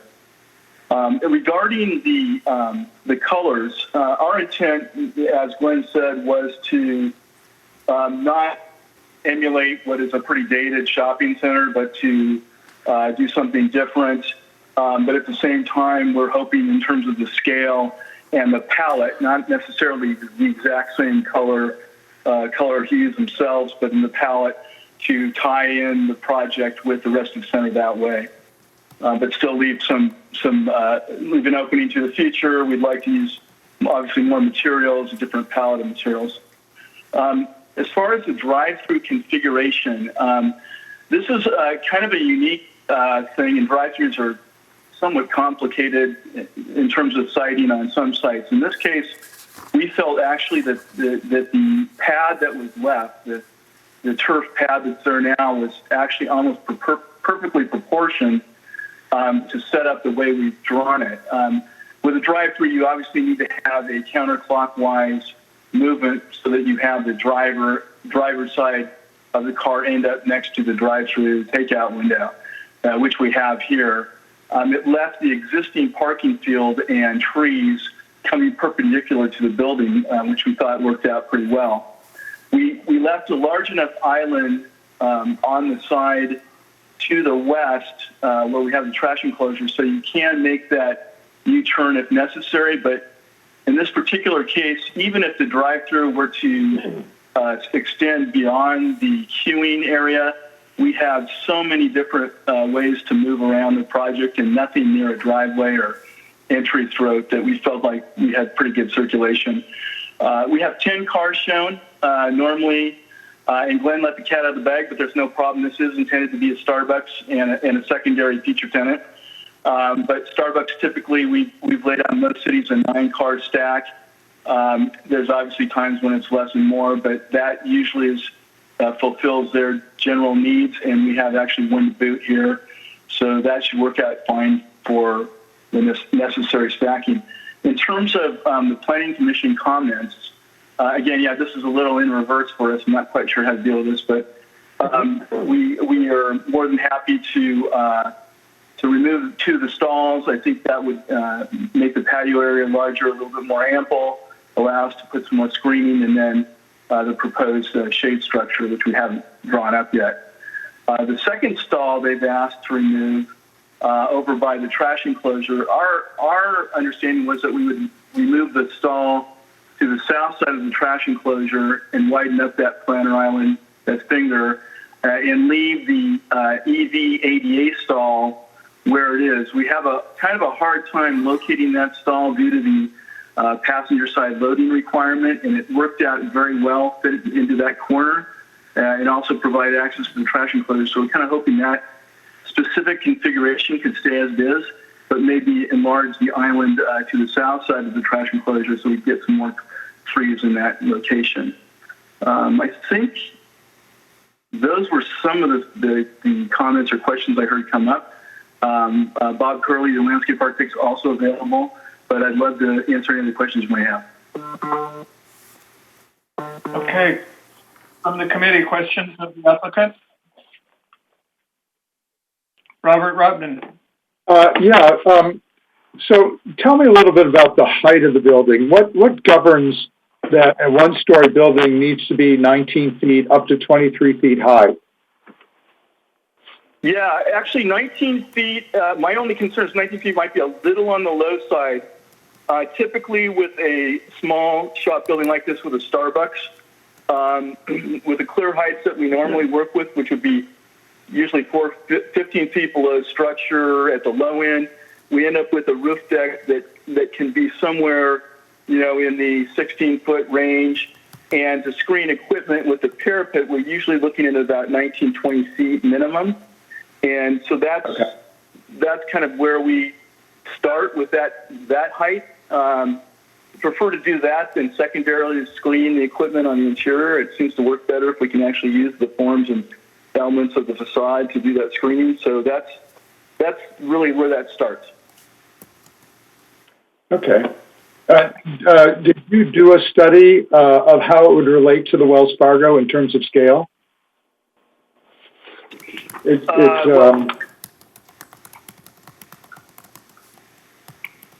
I don't have the exact height of the main portion of Wells Fargo building because it has a sloped roof. It's a little different kind of a feel to the massing. I know that tower element's a little bit higher, the raised element on Wells Fargo, but I don't have a side-by-side. Okay. Thank you. Who else has a question? Hello?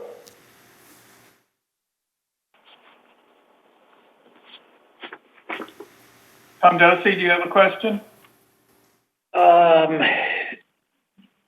It's more of a comment. It seems like the rendering and the new landscape plan are different in the terms of the layering of the.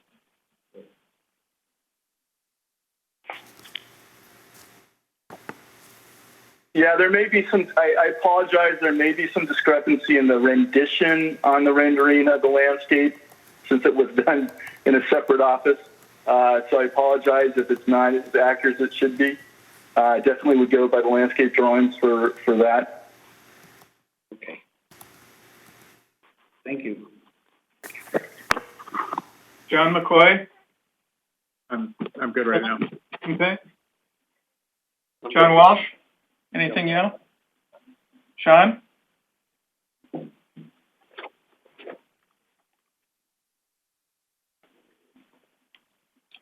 Sean? Mute. Yeah, sorry. Any comments? Yep. I didn't. The one thing I might ask is any desire for the applicant to weigh in on the southeast corner of the project where we're talking about berming, potentially wrapping the corner with some type of wall.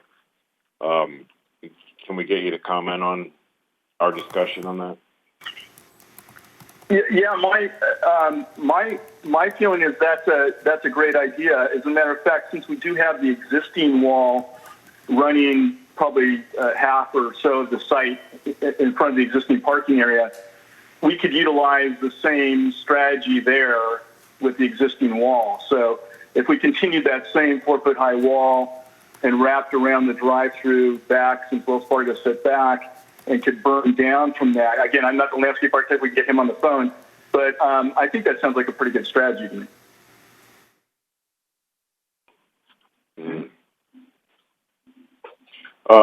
Yep. Okay. Robert Rotman, did I see your hand again? Given that you've heard the comments about the providing a shade structure over the patio, do you have an idea of what you might be thinking of? Instead of us telling you something, I mean, do you have an idea you can put forth to us? Sure. I mean, again, I just looked at it in plan and thought about it a little bit.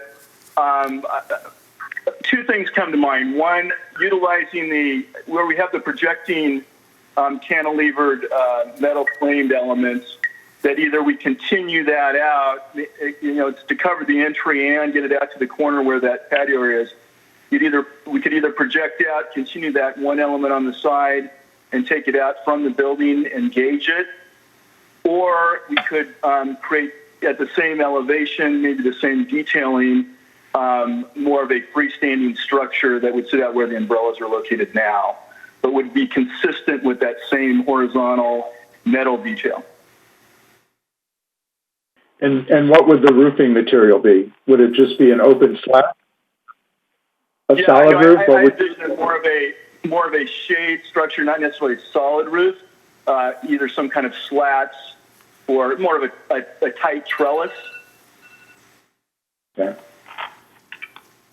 I like your initial idea of taking that free hanging projection that's just past the drive-through and just continue it all the way out to where the umbrella is so that the shade structure is physically attached to the building. Yeah, I think that for me was my first intuition was to do that. It's a little more complicated on the other side because depending on right now we show the double door to the Starbucks centered on that storefront, which was the intent. But the structure would go a little bit beyond even if we take that second stall or that first stall out. So it could be kind of a sawtooth on the east side, or excuse me, on the west side, and then take it straight out along the building, like you said, from that existing cantilever on the east side.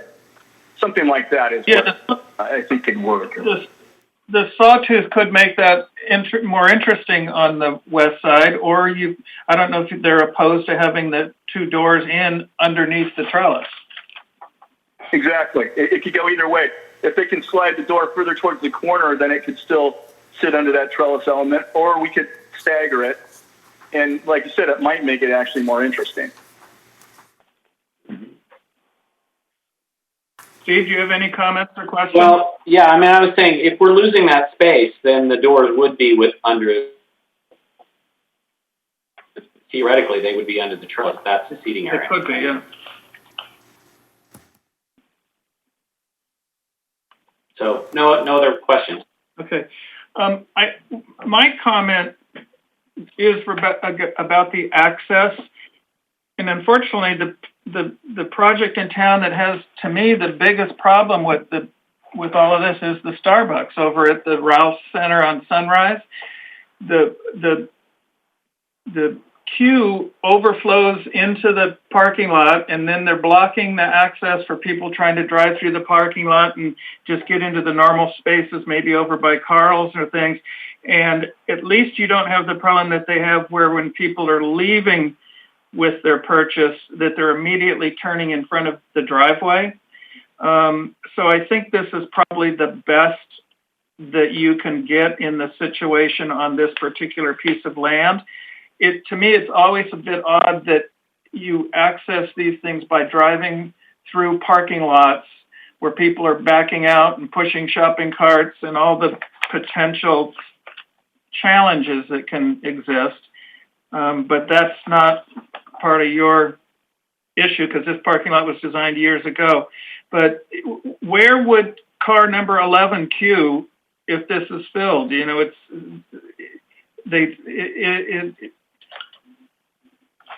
that's just a comment. It really bothers me over at the Rouse over here. Well, I will say one thing. If it does back up, it could queue either way. There's always another way around in this particular site. And then the other advantage that this has is it doesn't have any of the competition, like you say, of shopping carts, other major tenants. It pretty much has its own parking field to itself. And neither of the drive access points, which are really the things, the throats, are anywhere near the stacking for the drive-through lane. So there's no potential of backing up and actually blocking traffic in the street, which is usually the biggest issue. So I think we're actually doing okay here. And I would guess that up until now, those two rows of parking bays closest to Sunrise have probably never had a car in them. And, but once Starbucks and this new business opens, you'll be dealing with your own conflicts if it happens. Well, hopefully they'll be busy, but hopefully not a problem. Any other questions of the applicant? Any questions for the landscape architect? Mr. Chair, if you'd like the landscape architect, we'd need to put them on the line. Right, do we want to do that? Does anybody have?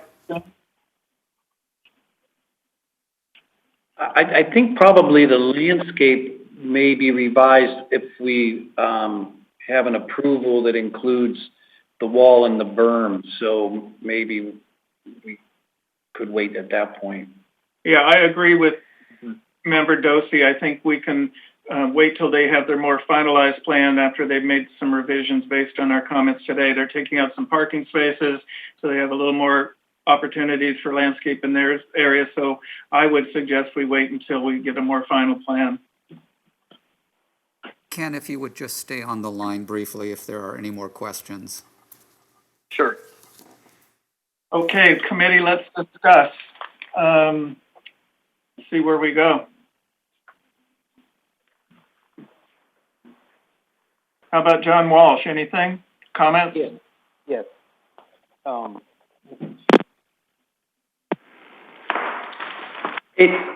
I sort of seized upon, and it's difficult in terms of the way the process is structured here, but to evaluate in the abstract an expanded outdoor eating space. Overall, I think like that's a very gritty, hard-edged intersection, and that is an overall shopping center with some challenges. So I guess number one, I can kind of support the divergence and the discrepancy in any sort of a consistent architecture. They're sort of marching to the beat of what they want to see there today, and hopefully all of this will be pulled along at some point with a larger renovation of the overall shopping center. That said, I think that outdoor space expanded could be sort of a saving grace on a whole bunch of what happens on that intersection. As I look at the wall there now, the more interesting protection one offers to any sort of an outside invitation to take this food from inside and bring it out is a good thing. And although sometimes it can be perfunctory and not really that meaningful, anything that can soften that whole edge of the corner would be good. So that, and then it is an ambitious plan in terms of the stacking of the cars, and we are hoping for very well-behaved, skilled drivers everywhere in the parking lot. So, I think that this is the minimum amount of cars that they have to stack, correct, for this square footage and this usage. And it is what it is. I mean, it looks like it can work. Okay. John McCoy? So we addressed that the landscape will need to come back. That corner where we talked about the wall or possible berming is where I was asking about the Planning Commission. So we'll see what comes back on that. I would propose that the landscape architect review what is going on along the Sunrise side. The rendering is lovely and colorful and interesting, and I don't see that coming through in the proposed planting that's on this plan for such a main street and the quantity of traffic. I think it'd be nice to have a little bit better look there. That's all. Thank you. Sean? Yeah, I think staff, or the Planning Commission rather, was asking for our opinion on the transition between the neighboring turf area outside Wells Fargo, just to the south, and how this particular landscape plan is introducing some gentle swath of turf along their southern property line. So I'm not sure I have too much of a suggestion right now. I know if that wall turns and makes a 90-degree and there's some berming that's added, maybe there could be some boulders or rocks to help transition to more of a desert scape. It looks like, frankly, the Wells Fargo lot could use a bit of a landscape makeover there, so I'm not sure how much we want to... Yeah. I feel like chasing this down with their existing neighbor's turf design and layout might be a short-lived success story. I could see, I wonder if there's some deal that could be brokered where the transition goes the opposite way. This developer can share some donation to its neighbor to the south and get them some. I'm not sure how to handle that. Tough one. And tough. We deal with this all the time. In this scenario, I'm not sure that we want to marry up with their material there. I'm troubled by it, but feel like we need to offer something so that when they come back with their landscape plans, that it doesn't come up again as a new item.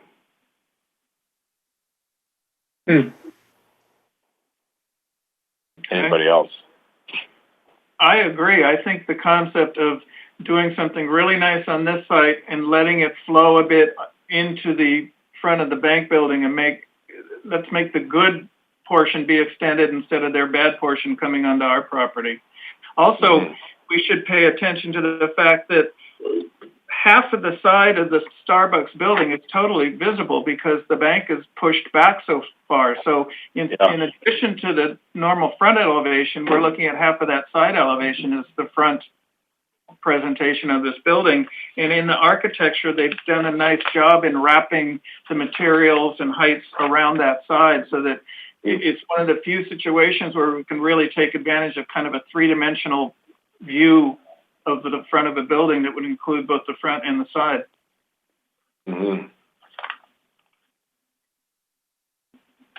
Tom Dosey, did you have anything? No, I agree with Sean that, you know, I was going through the documents and maybe, but it appears that there is a property line. So it's not like it's a common area that could be addressed separately. So maybe there's some kind of negotiation there too. And also in the rendering, it shows the landscape improved along Sunrise almost up to the turn-in point into the project. So it would be nice to control. I don't know if there's a mechanism to do that, but to improve that frontage and corner. That may be a deal that's brokered, just judging for, I've got the street view open here. So it looks like maybe there's some common space easement along that corner property, just throwing it out there to the applicant. Because it looks like Wells Fargo's set pretty far back and there's that large monument sign for the sort of the bookend stores in that center there on the corner. Just an idea. Sean, you should, if you've got the Google open, go a little bit aerial and you'll see the landscape area. There's a DG area or desert landscape area that wraps around Wells Fargo that extends quite a bit deep into this site. And so there's going to have to be some coordination between the two to make that landscape transition work. I don't know if other people have Google Earth, but yeah, I'm looking at it also. Yeah, I'm looking at it too.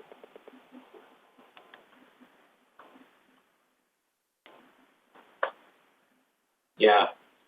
Yeah, I see sort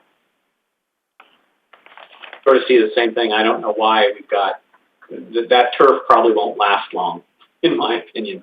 So I don't know why we're looking at sort of marrying into it. Yeah, I mean, maybe they could tie it's really pretty eager as it is. They could tie the landscape area around the sign at least adjacent to the sidewalk, and then blend it into the property.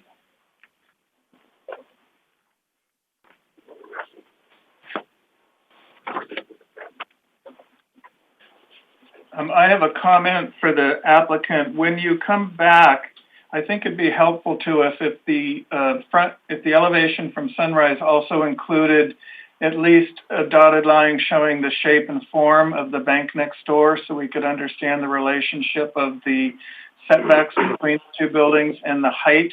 Because I go to Robert's question of why does the basic box of this building need to be 19 feet tall?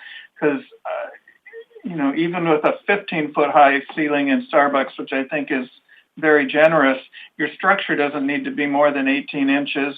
You've got those other tall elements that project above what I'm calling the 19-foot high box that create lots of opportunities for screening mechanical equipment. I like the variation of the massing and the heights. I just wonder if everything could come down a couple of feet. And no need to answer that now, just something to think about as you're looking at how you're moving through this. Anybody else have comments? Yeah, I was thinking it would be nice to render looking northwest, because we got the southwest. So that way we could see the relationship between the Wells Fargo and the new building, and how the landscape transitions, and how the turn wall would happen. So Right. it'd be good to see that render.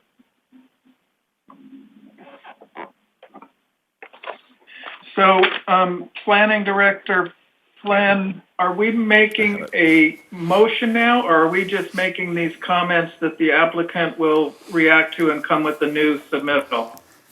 Mr. Chair, what you could do is you could approve the architecture of the building with the requirement that the landscaping come back, or else what you could do is to continue this to your next meeting to have both elements come back.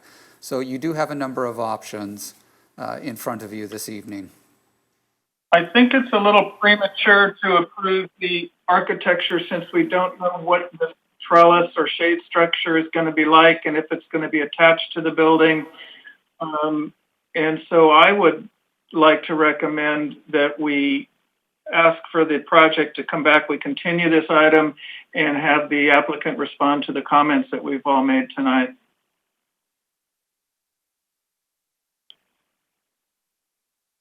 I'll second. So I'll say that my comment was a motion and Robert has seconded it. All in favor? Aye. Aye. Aye. Aye. Aye. Okay. Motion is passed to continue the item for the applicant to resubmit. And to the applicant, thank you very much for all your information and for paying attention. Sean? Just wondering is it possible to take a 5-minute break? Sure. Aisle break. It is 7:42 by my watch. We'll take 5 minutes off. Thank you. Oh.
Yes.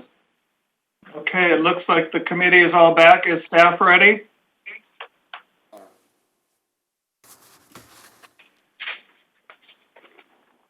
Staff is ready. Staff is ready, Mr. Chair.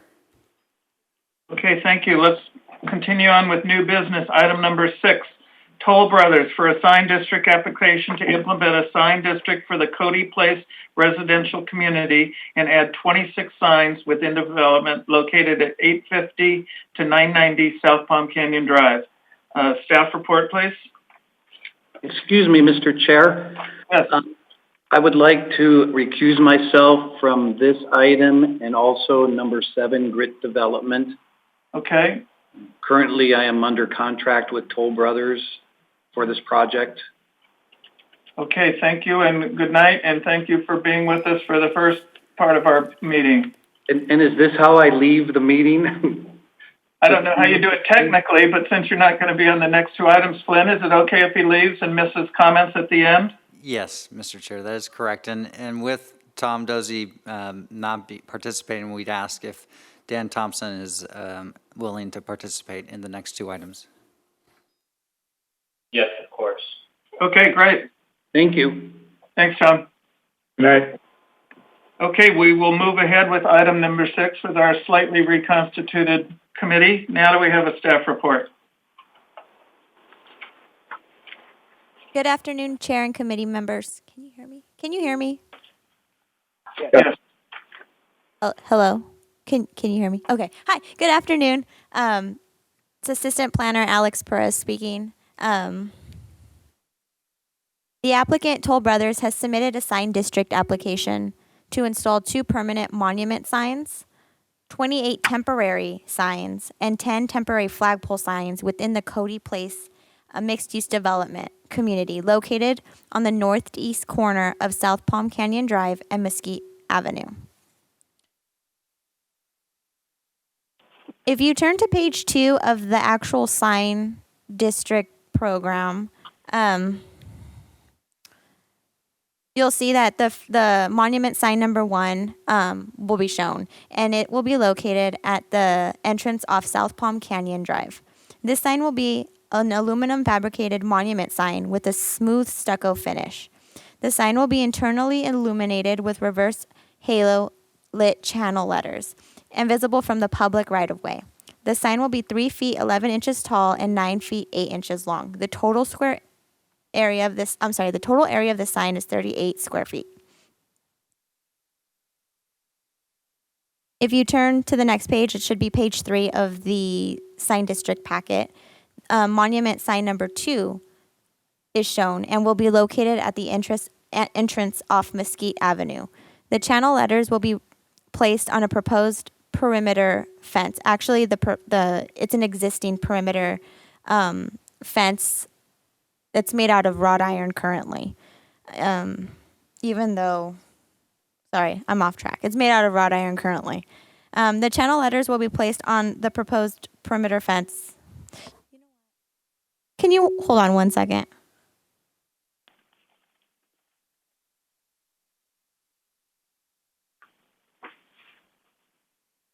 I'm off. Sorry. No, it's right. I'm confusing the two.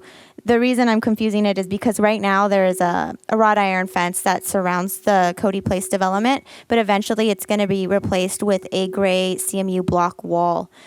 So this second monument sign off Mesquite Avenue will actually just be letters placed on this gray CMU block wall. And the channel letters will be internally illuminated, reverse halo lit, and painted to match the main sign entry, so there'll be some cohesiveness.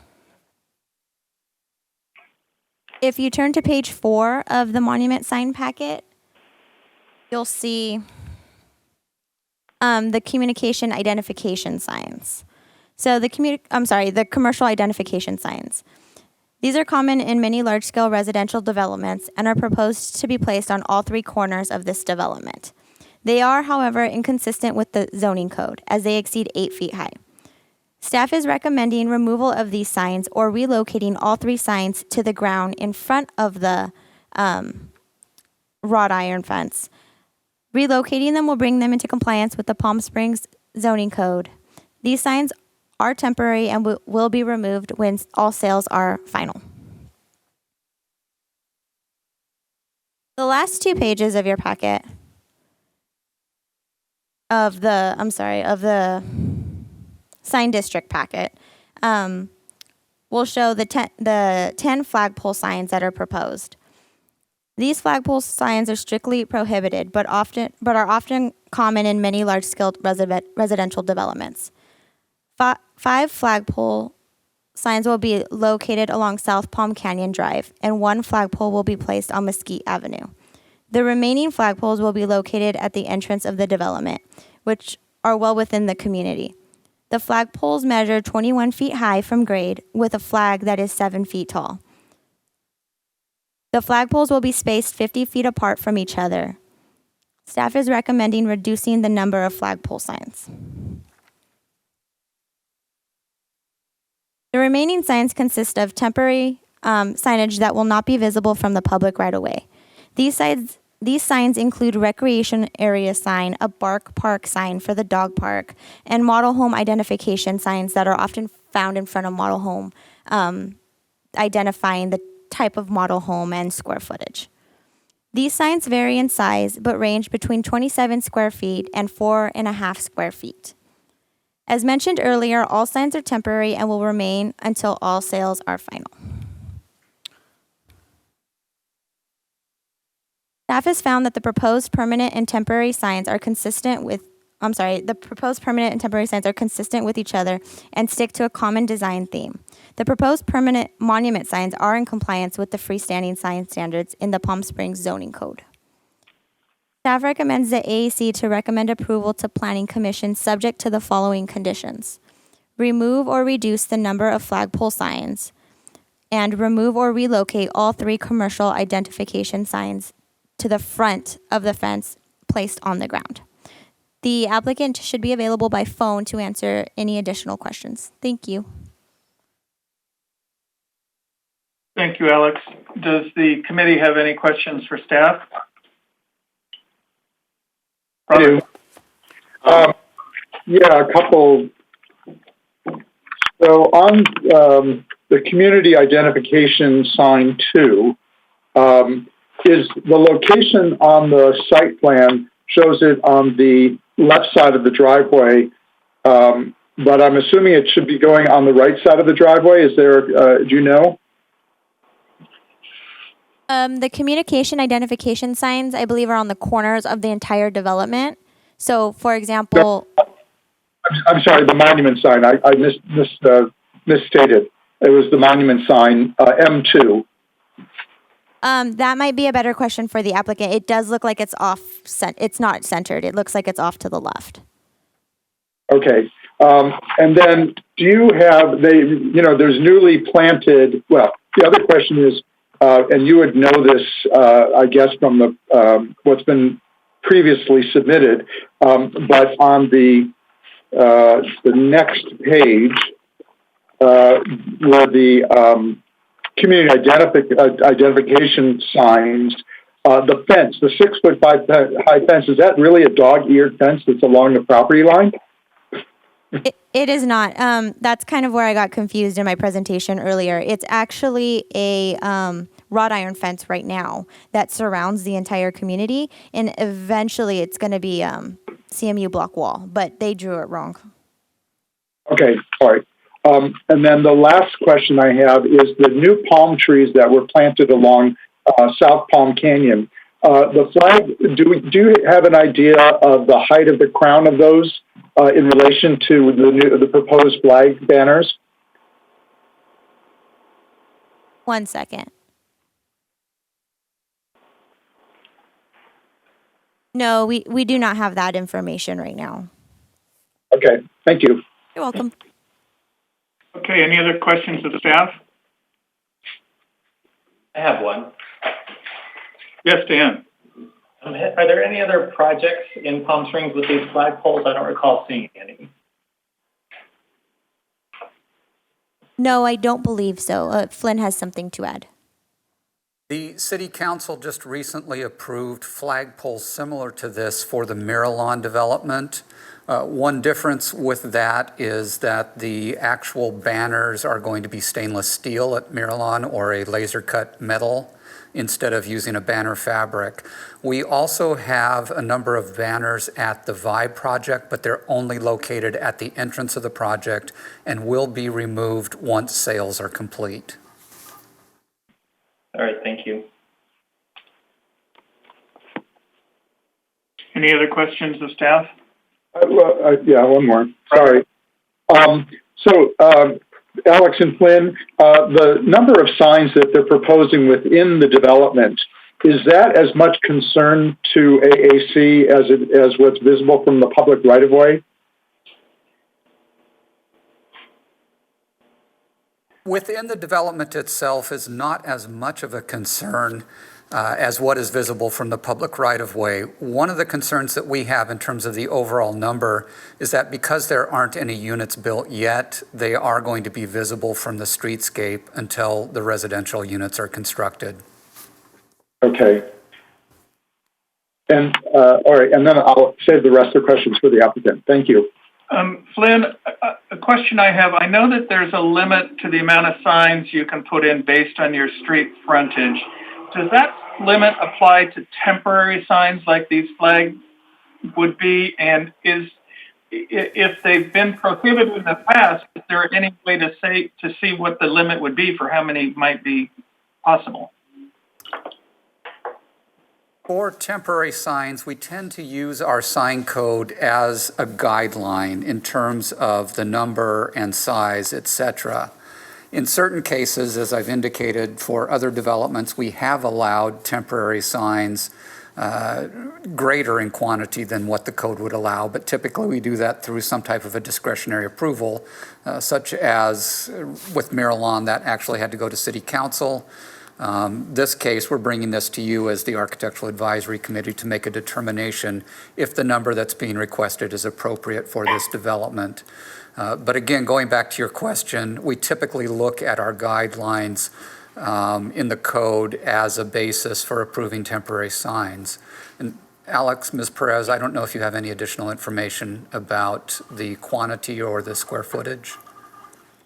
I just wanted to add that in the code it does state temporary signs for this type of development don't really have much of a time limit until sales is complete is usually when they get removed from the project.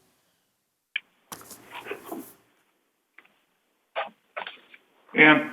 I have one final question. Do we know how long it's going to be before they start building the block wall to replace the wrought iron wall? I don't have that information, actually. We could ask the sales manager when we call her.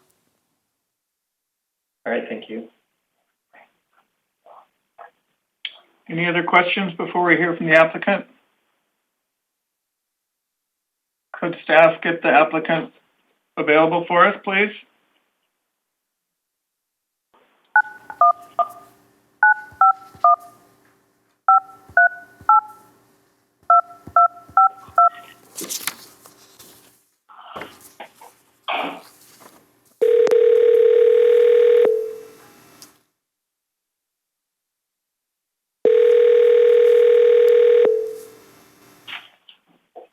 Hi, this is Trina. Trina, you are live via phone at the Architectural Advisory Committee meeting. You will have 10 minutes to make your presentation to the Architectural Advisory Committee, and then if you would stay on the line, they will have questions for you. The time is yours. Okay, I did not know there was our permit processor was in the hospital. I didn't know about a presentation that needed to be done. You guys have all of the drawings, I believe, for the whole sign package. Yes, we do. So I unfortunately have talked to Alex this morning or this afternoon. My IT guy did not get back to me, and I can't get to these drawings because we're working from home. Are there questions you guys have for me about this? Yes, we'll go ahead and go back to the Architectural Advisory Committee. Chair Jake Wade, do you have questions for the applicant? I don't. Let's see if anybody else on the committee does. Any questions for the applicant? I have one question. Do you know when the block wall is going to replace the wrought iron fence? I don't believe I do not know. That would be a Toll Brothers question. I am the sign company. I am not Toll Brothers, so I don't know when they're doing any of that work. Okay.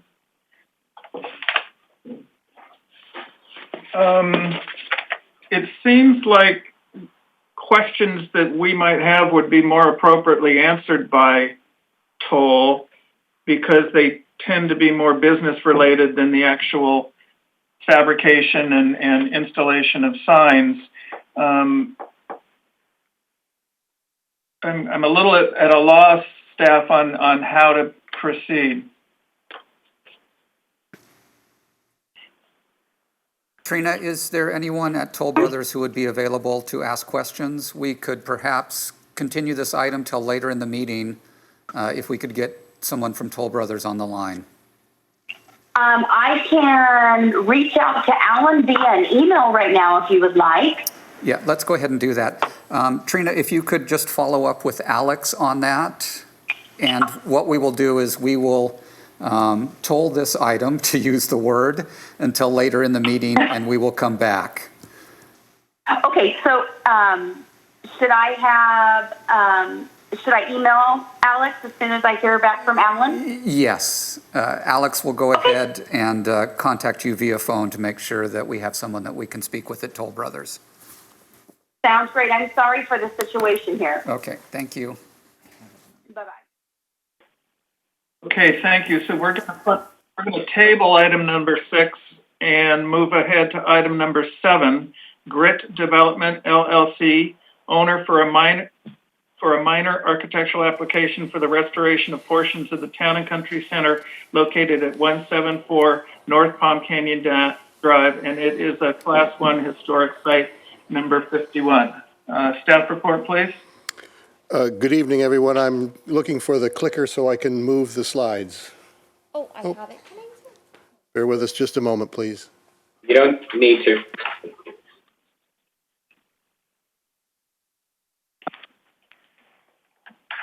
Thank you. Oh, got it? Okay. So this is Ken Lyon, Associate Planner speaking. The slide that I'm presenting right now is an overall site plan that shows that the area that this project is encompassing is basically the Palm Canyon facade of the Town and Country Center, as well as the courtyard facade of the 168 building, which is also referred to as the E.F. Hutton building. The scope of the project is first of all, it is a multi-phased project involving the redevelopment and adaptive reuse of the Town and Country Center. At this time, the developer, Grit Development, does not have, or at least to the best of my knowledge, does not have actual tenants in mind, but they have set the various tenant spaces up, assuming that they could be standard retail or many of them could be restaurant spaces, and I'll explain what the implications of that as I go through the slides. So essentially, this is a project that's restoring the building. The overall description of the project and the detailed scope of the project is listed in your staff report beginning on page 3. And I'm not going to read through all of that, but suffice it to say is it's generally a rehabilitation and restoration of the Palm Canyon facade and the E.F. Hutton facade in the courtyard. Ken, excuse me, I just got a text that John McCoy somehow or another got disconnected. Can we get some technical help? I'm sorry, I didn't hear that. Did you hear that, Flynn? John McCoy texted me, disconnected from the meeting. Okay, we'll see what we can do. Thank you. Sorry to interrupt. That's okay.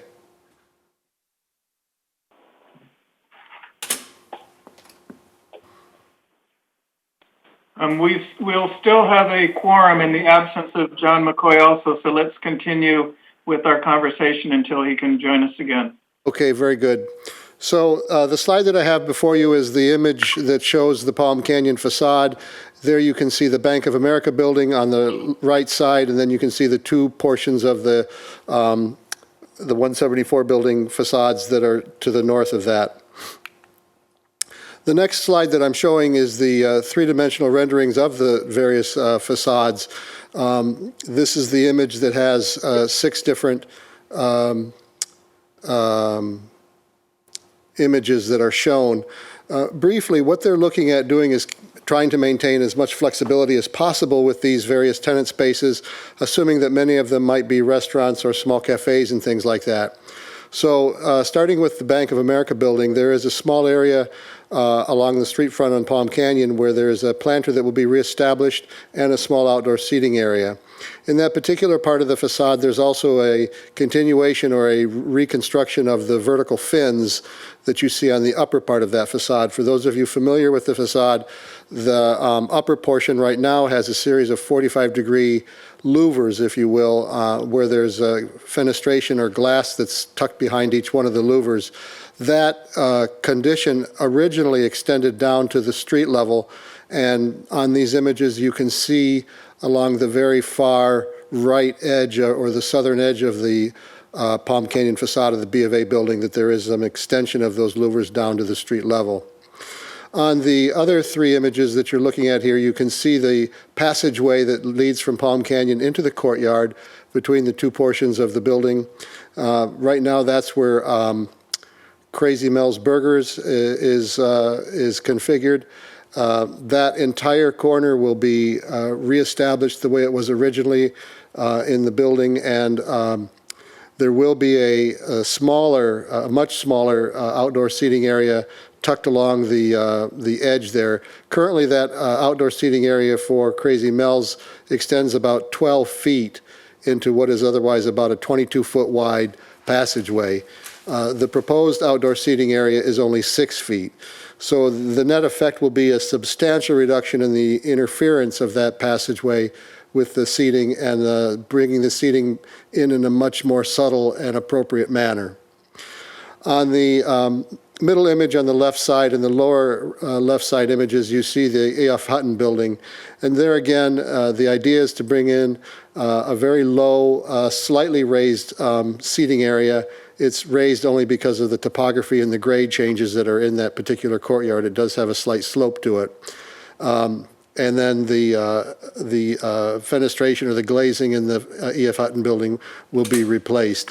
There are going to be a total of 3 areas on this project where the fenestration will be changed from what was original, and that is along the E.F. Hutton facade, where there's going to be a folding glass partition to allow the dining area to be exposed or open to the interior, and then along that passageway that I mentioned right now, where there's a whole series of old, worn-out wooden French doors along that passageway where Crazy Mel's is, and that will all be removed, and a glass folding partition will be put in there as well to open that outdoor area up to the restaurant. So the next image that I'm showing is a hand drawing or a rendering showing the B of A building and the area where the planters are being reestablished and the outdoor seating area. The next image that I'm showing is the E.F. Hutton elevation, the east-facing elevation of the E.F. Hutton building, in which it shows the very slightly raised outdoor seating area that would be held fairly close to the E.F. Hutton building. It does not impact any of the existing landscape configuration that's in the current courtyard. If you recall, there's a set of paving areas and planters and things. This does not impact those. The next image that I'm showing is the hand-drawn image that does show the passageway. And if you're looking at this image, you can see that there is a small seating area that's snugged up next to the building. It's about 6 feet out from the face of the building. And then there you see a depiction that indicates a series of glass folding wall partitions there that will also open that dining area up to the small restaurant that's inside. Again, these are as far as I know, tenants have not been signed up for these spaces, but they're trying to create these outdoor seating areas to give them the maximum possible flexibility in the tenants that could be signed into these various spaces. And then the image that I'm showing now is showing the entire Palm Canyon facade, showing the small outdoor seating area in front of the B of A building, and then how the storefronts align along the existing portions of the building further north. And for just illustration purposes, these are some of the original drawings that show some of the louvers and things that we talked about earlier. So looking at this project, as I said, this has gone through the Historic Site Preservation Board last month, and they approved the project with a certificate of approval. There's a couple of items that the HSPB and staff have recommended for conditions on this, and it's simply to make sure that the building in its original condition carries forward. The first is that the canopy, canopy that occurs on the Bank of America building has a canted or an angled fascia, and anything that's done to reconstruct that would also have the same angled fascia. The second item is that at the outdoor dining patios that are being proposed, that there are no fixed canopies and no fixed patio covers. If they wanted to have shade on these areas, they would be shaded via table umbrellas and things that would not be attached to the existing building. And then the third condition of approval was that any outdoor mechanical equipment be appropriately screened in a manner that's harmonious with the architecture of the existing buildings. Excuse me. The project, as I mentioned in the beginning, is a multi-phase project. So what we're going to be seeing in the upcoming months is some of the landscape plans and some of the other phases for the rest of the center. At this time, there isn't a landscape scheme that's part of the current proposal. It really is only these facade areas that I've talked about, the facade areas along Palm Canyon, and then the restoration of the facade in the passageway where Crazy Mel's currently is, as well as the restoration and rehabilitation of the facade on the E.F. Hutton building. We are recommending approval of this project. As I mentioned, the HSPB has granted its certificate of approval for the project in terms of the historic significance of the building. And in terms of the paint and colors of this, the project was reviewed and approved for its paint schemes about a year ago. Let me see if I've got this written down here. Well, it was about a year ago in which they brought forward the color palette for the building, which was identified via paint scrapings and other tools to identify what was the original paint palette for the building. And so the upper area of the Palm Canyon facade will be a very light dove gray on the corrugated portion, and the portion that currently I think is kind of a cinnamon color will be in a dark, more of a charcoal gray. And then the other buildings are pretty much as they are shown, with a tan color on the B of A building with the canopy in a light yellow color. That concludes my staff report. We are recommending that you recommend approval of this project, and I'm available to answer any questions, and we'll pull the applicant on the line if you have further questions of the applicant. Thank you.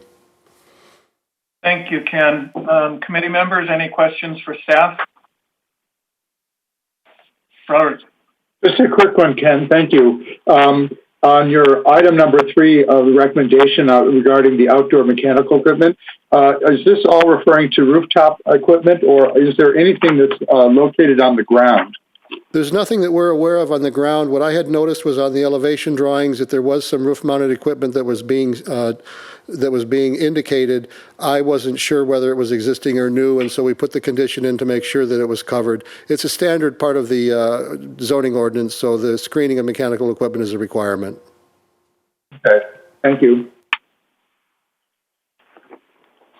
Ken, I have a question on sheet A2 from the architect. On the plan of the Bank of America building, they indicate with a number 10 that it's a new roof overhang. Is that true that it's a new overhang, or are they just refurbishing the existing overhang? I'm sorry, what sheet are you on, please? Sheet A2. And I'm looking at the Palm Canyon Drive elevation on the right side where we're looking at the Bank of America in plan. Can you see right in the middle of that, they call out item number 10? Yep. And if you look at the legend to the right, item 10 is a new roof overhang. I think it is. I think, I'm sorry. Your question was whether or not it's a new or existing? Yeah. I understood that it was existing, but I'll let them clarify that when they have their chance to speak. Okay, thanks. Any other questions for staff? Okay, let's talk to the applicant, please. Yeah, I have one. It looks like, so as part of the proposal, they're removing all the existing shade structures in the front of the building as well? Yes. Great.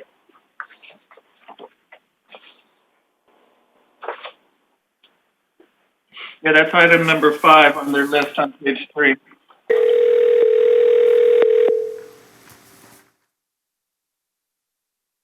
Hi, Kim. Mr. Chiaffi, you are live via phone with the Architectural Advisory Committee. You will have 10 minutes to make your presentation to the committee, and then if you will stay on the line, they may have questions for you. Okay, I need to turn the sound off here. Let's see.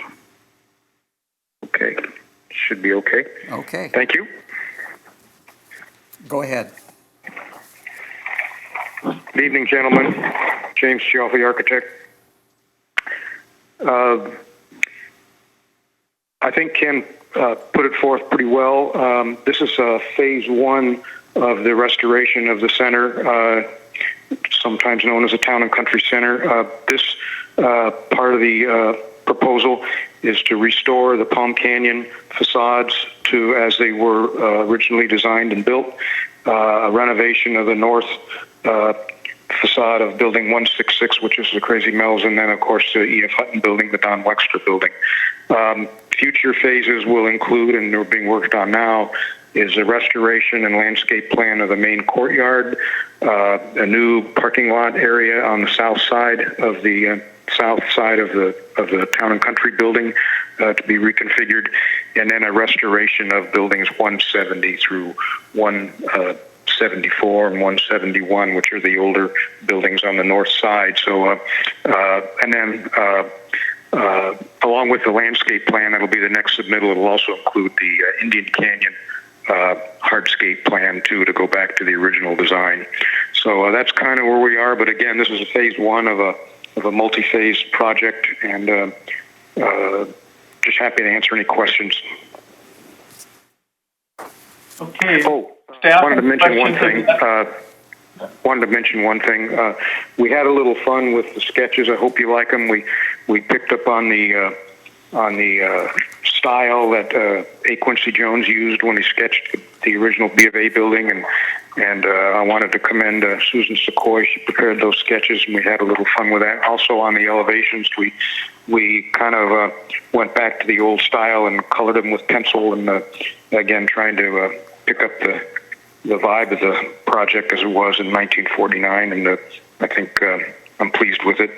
I think of particular note, though, the main renovation that's going to happen on Palm Canyon is going to be which was once the B of A building. That building has been horribly altered at the street level, and you can see on well, I think they're both labeled sheet A2, unfortunately, but you can see that the original building is glass all the way along the bottom, and the building now is glass all the way along the bottom. And originally, the big stucco element on the left side went all the way to the ground, and the louvers on the right side of the louvers, there are 5 louvers that went all the way to the ground, and so we're going back to that. And I think one of the members had a comment about the overhang. We think that overhang is going to mostly be rebuilt. It's been extended all the way across the building, and so it'll.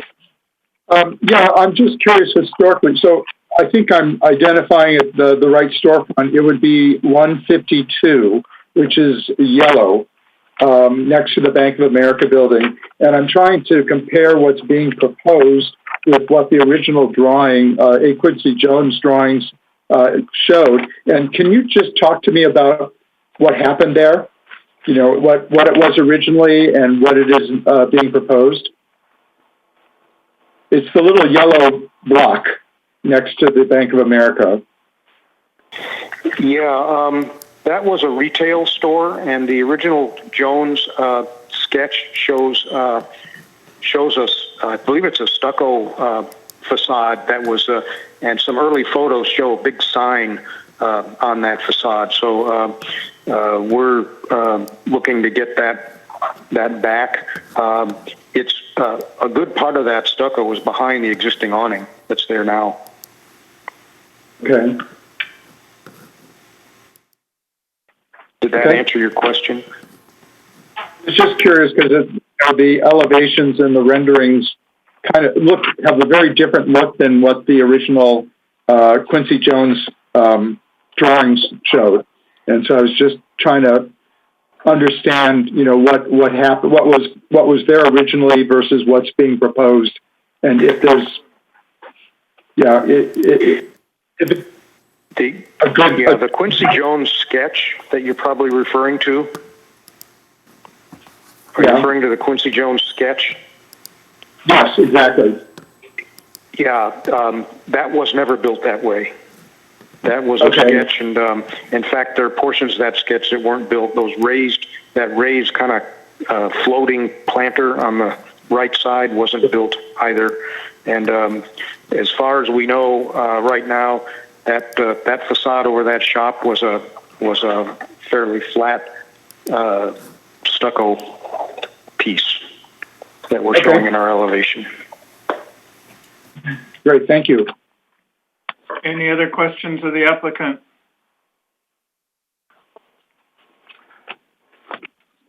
Thank you, Jim. I think it's a great job. I really, really think it's going to be a great addition back to Palm Canyon. Thank you. We're excited about it. And as I said, we're spending a lot of time on the courtyard right now, and a lot of it is intact, fortunately. And we're finding all the original plant material and resourcing that, and original light fixtures, that sort of thing. Also spent a lot of time on the Indian Canyon facade, so you'll be seeing that next, along with the new parking lot on the south side. So that's in the works, and as soon as we can get it to HSPB, we'll be seeing you again with that. Great. Best of luck with that. Committee, do we have discussion, or are we ready for a motion?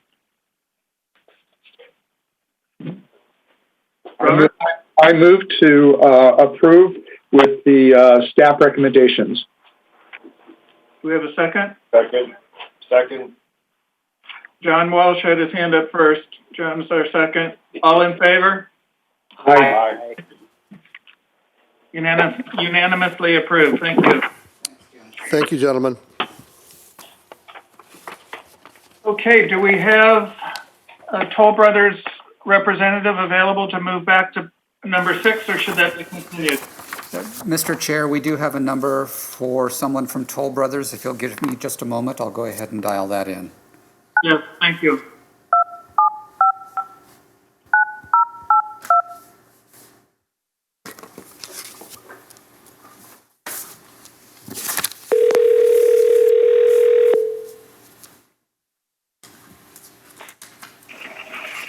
Hello, this is Alan.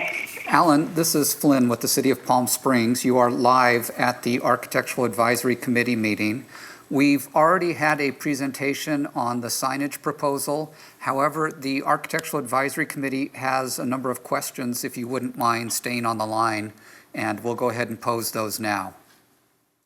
Absolutely. Okay, thank you. Mr. Chair, Alan Janish with Toll Brothers. Great. Alan, thank you for being available. There was a question, I think Dan had a question about the wall. I do. I was wondering when the block wall will go up to replace the current wrought iron fence that goes around the property. Well, there's wrought iron fence that, are you talking along the creek or along Palm Canyon, Mesquite? Because Mesquite and Random Road, they're townhomes that'll have to be built before the walls can be built. The wall along the Tockwoods Creek, it's possible that may go up sooner. And then along Palm Canyon, there's a commercial area in the southwest corner. There's no block wall there except for the one monument sign that we're going to build and that's what this meeting for the signage was tonight in regards to. I was specifically wondering about the Palm Canyon and the Mesquite because there's a number of signs that go in that if there's a block wall that they wouldn't be so seen from the streets, the main street. So that's what I was kind of curious about. Well, are we talking about the wall right on the corner of Palm Canyon and Mesquite? Just that shorter wall that's going to be there just for the signage? No, I was just more about around the whole community because I was led to believe that they're replacing the wrought iron fence that's currently there with a block wall going around Palm Canyon and onto Mesquite. No, there's not a wall that encompasses the whole community. There are sections of wall, but not a wall that, like in, for instance, Mesquite, they have garage driveways that actually face Mesquite. And then we'll build the townhomes, and then we'll build the walls that connect the townhomes. So on some circumstances, you're going to see the front of a townhome going down Mesquite and not a block wall. And we have that same scenario going down Random Road as well. Okay. Alan, this is Tom Jakeway. I think one of the things that might be confusing us, so please clarify. There's two large green pieces of land adjacent to Palm Canyon Drive, between Palm Canyon and the Cameron Center Drive and those units.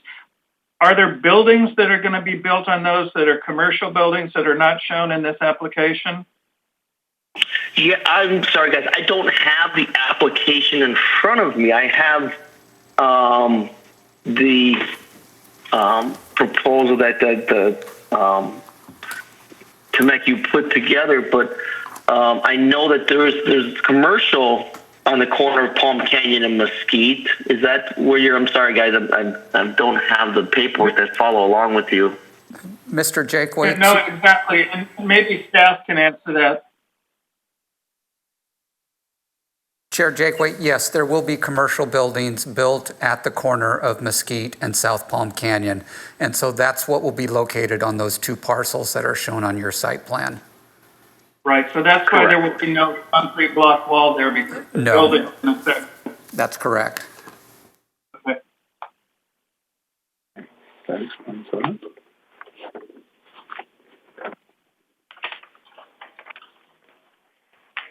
So anybody else have questions for the applicant? I do. Hey, Robert? Yeah, so just to clarify, and maybe you can't answer it, but in the packet we got your monument sign that is located on Mesquite Avenue. It's showing it on the left side of the entry driveway there, and yet the way the sign is drawn, it looks like it would be more appropriate on the right side. Can you just clarify if it's where it's proposed to go?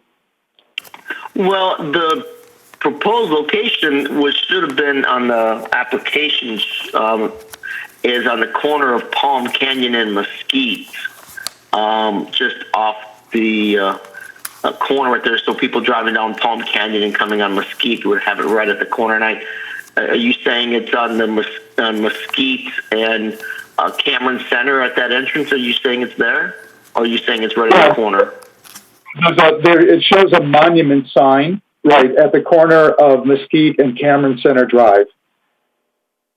Oh, Mesquite and Cameron Center. We were going to move that to the west to go on Mesquite and Palm Canyon, is where we'd like to propose to put that sign right on the corner. So people driving, south on Palm Canyon would be able to see it right on the corner. I see. Where you're proposing to do one of your, a communication ID signs or a community ID sign? That's exactly what it's going to be. It's just going to say Cody Place. I see. But it shows that one being mounted on a wall as opposed to a freestanding monument. Is that still the proposal? Yes, that's correct. Okay. And then and this is just for information, you have several, what do they call them? Lot signs, and what's presented in the packet, it identifies a group of lots. It's not everything. So is this going to be a phased thing where you put lots 1 through 5 are for sale. This is phase 1. And then at some future time when you sell out phase 1, you're going to add more signs for future phases? That's correct. I'm actually looking at the one that what was one? It'll have Cody Place the name, and then it'll identify the building number, which I'm looking at building number 19, and then it'll have the home site numbers, which is like 100 through 102. Each when that building site opens up for sale, that particular building, we would put one of those signs up on the lot itself. Okay. And maybe this is difficult to answer if you don't have the drawing in front of you or a plan in front of you. Is the thought behind all the locations of the banner flags, both around the perimeter site and within the site, as well as directional signs, et cetera? It'd be nice to kind of get a philosophy of how you approach locating signs and came up with the quantity that you're requesting. Well, I believe the quantity was based on the distance that we were mandated to. I think we have a certain minimum distance that we have to place these. Are you talking the flag markers, basically identifying going down Palm Canyon and Mesquite? I think we're dictated by space, correct? Well, as I understand it, the flags are not allowed, so I'm not sure if it's dictated by distance or not. Oh, the flags are not allowed. Oh. Okay. I wasn't aware. Yeah, that's so, I'm sorry, what was your question? Well, that was part of the question, and then it was within the site how you determined where you wanted identification markers and directional signs and all that. Because as I look at it, it seems like it's heavily signed. But that's why I wanted to get your philosophy or your approach to it. Well, not all the signs will go up at one time.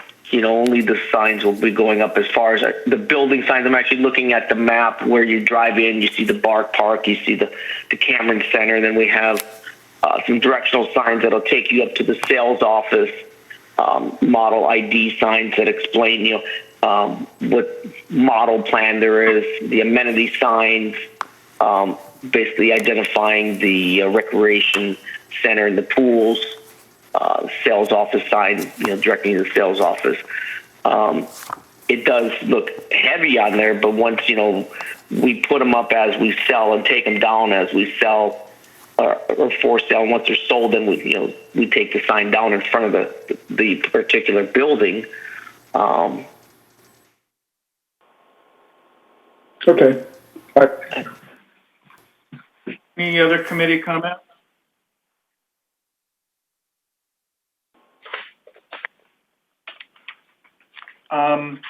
I think in general, I like the signage package, the program, and the colors are nice, the proportions are nice, the lettering style is nice. I'm just opposed to the flags and because they're specifically in our code prohibited, but also the community ID sign that is sitting on top of the fence. I see no reason for it to be up in the air like that. I think I would agree with staff's recommendation that those come down basically to ground level and but could appear in the locations that they've proposed, but just be on the existing wrought iron fence, not sitting on top of the fence. Okay. Any other comments?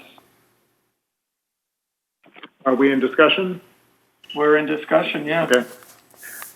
I would like to see the signage on Mesquite be downplayed. If this M2 is incorrectly located, I'd like to know exactly where you would propose that it be. If it remains where it is, the M1 sign and the M2 sign both say they're backlit letters.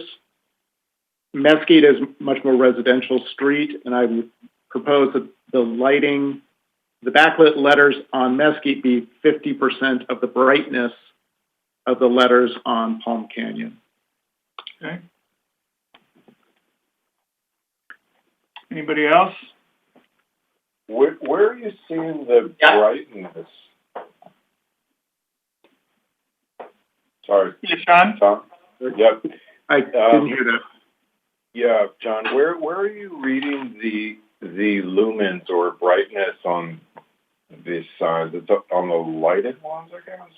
I'm not reading any, but based on past experience of what we've seen come out, we don't know what the brightness will be. Mm-hmm. So thus a 50% reduction on the residential side is what I proposed. Mm-hmm. And that's just the sign M2 you're talking about on Mesquite Avenue? Yes, M1 and M2 are both specified as backlit, halo-lit channel letters. Internally illuminated reverse halo-lit channel letters. Mm-hmm. That's the full specification that we have to work with. Mm-hmm. Well, I think requesting them to reduce half of nothing is going to turn into them doing whatever they want still. So should we specify lumens or ask them, you know what I'm saying? Without seeing a spec now on what the lumens are, foot candles, whatever measure they use, then how are we going to know they've reduced it by half? Right. I would like to see a specification as to what will be proposed on M1 that we could then make a better judgment. Mm-hmm. Mr. Chair, if I might. I think that could be a good recommendation to staff also, Yeah, and they can review that. Yeah, Mr. Chair, if I might jump in, what we can do is, based on that recommendation, we'll compare the lumens of what they are proposing with previous halo-lit sign plans that we've approved and use that as a basis for the 50% reduction. Thank you. And it looks to me like M2 will be the only permanent sign on Mesquite. The two community ID signs are temporary, and the flag isn't. We're not going to approve, I don't think. So this eventually will be the only sign on Mesquite. Right, and I think you've got 3 community ID. If they're the purple ones there on the 3 corners. 3 on the north. Yeah, there's west, southwest, and southeast corners. Mm-hmm. And so then by eliminating the flags, the blue items seems simple. 3 community ID and 2 monument signs. Right. Any other questions or comments? John Walsh? I think. Yeah. Pretty good roadmap here. With respect to, absent any justification or logic in terms of the number or the placement of banner flags, it's, I don't know where it came from, other than to clearly be non-compliant in terms of the code. And then the community ID signs to lower them is sort of, I think, essential because of what we're looking at here on the graphic. And then finally, the last piece is some fleshed out specification in terms of the brightness of the 2 monument signs. And it sounds like the 1 monument sign on Mesquite is fluid as to its actual final location. So that needs to be kind of considered. What we see here is not a determination of where it will end up. It looks like it's on the left of the drive, and I kind of agree with Robert. It looks like if that's the front of the drive, the sign is actually backwards. The Cody place should be on the right and not on the left. It sort of feels odd to me. So, yeah, I think finalizing that, maybe a quick render, or not a render, but some kind of illustration of what it's going to look like from the entry would probably be helpful. Well, plus the applicant said he actually wants it on the corner of Palm Canyon and Mesquite, Right. the entry drive. Right. Well, yeah, that's not where it's shown on the plan.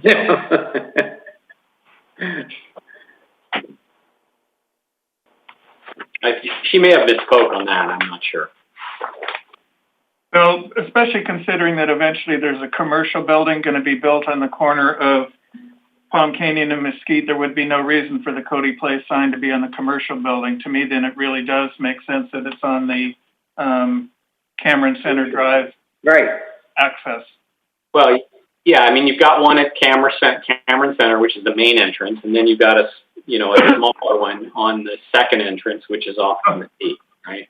Those two perpendicular streets are That both seems called to make Cameron sense. Center Drive. That's the confusion. Are they? This one doesn't say. Oh, yeah, I guess it is. Yeah. So I was meaning Cameron Center where it intersects with Mesquite. Oh, gotcha. South Cameron Center Drive. Yeah, okay. Any other comments, or do we move to a motion? So are we approving the flags or are we removing the flags? I think I would like to approve staff's comments that the flags are removed and the two ID signs are brought down to be on the fence, not above the fence. Correct. Right. Yes. Dan, you want to make that motion? Sure. Motion that we approve the sign package as is, except for removing of the flag posts and lowering the signs to street level off the top of the railing. We have a second? Can we also? Oh, and also add in the lighting. Lumen. Yeah, nailed down the spec. Right. And that the one on Mesquite will be half. And do we need a clarification of the monument locations? Yes. Yes.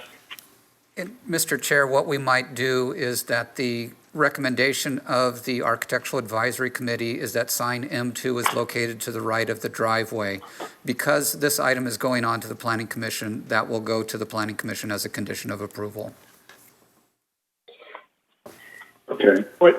Can I make a comment about that? If they redesign the sign, it won't be in somebody's front yard.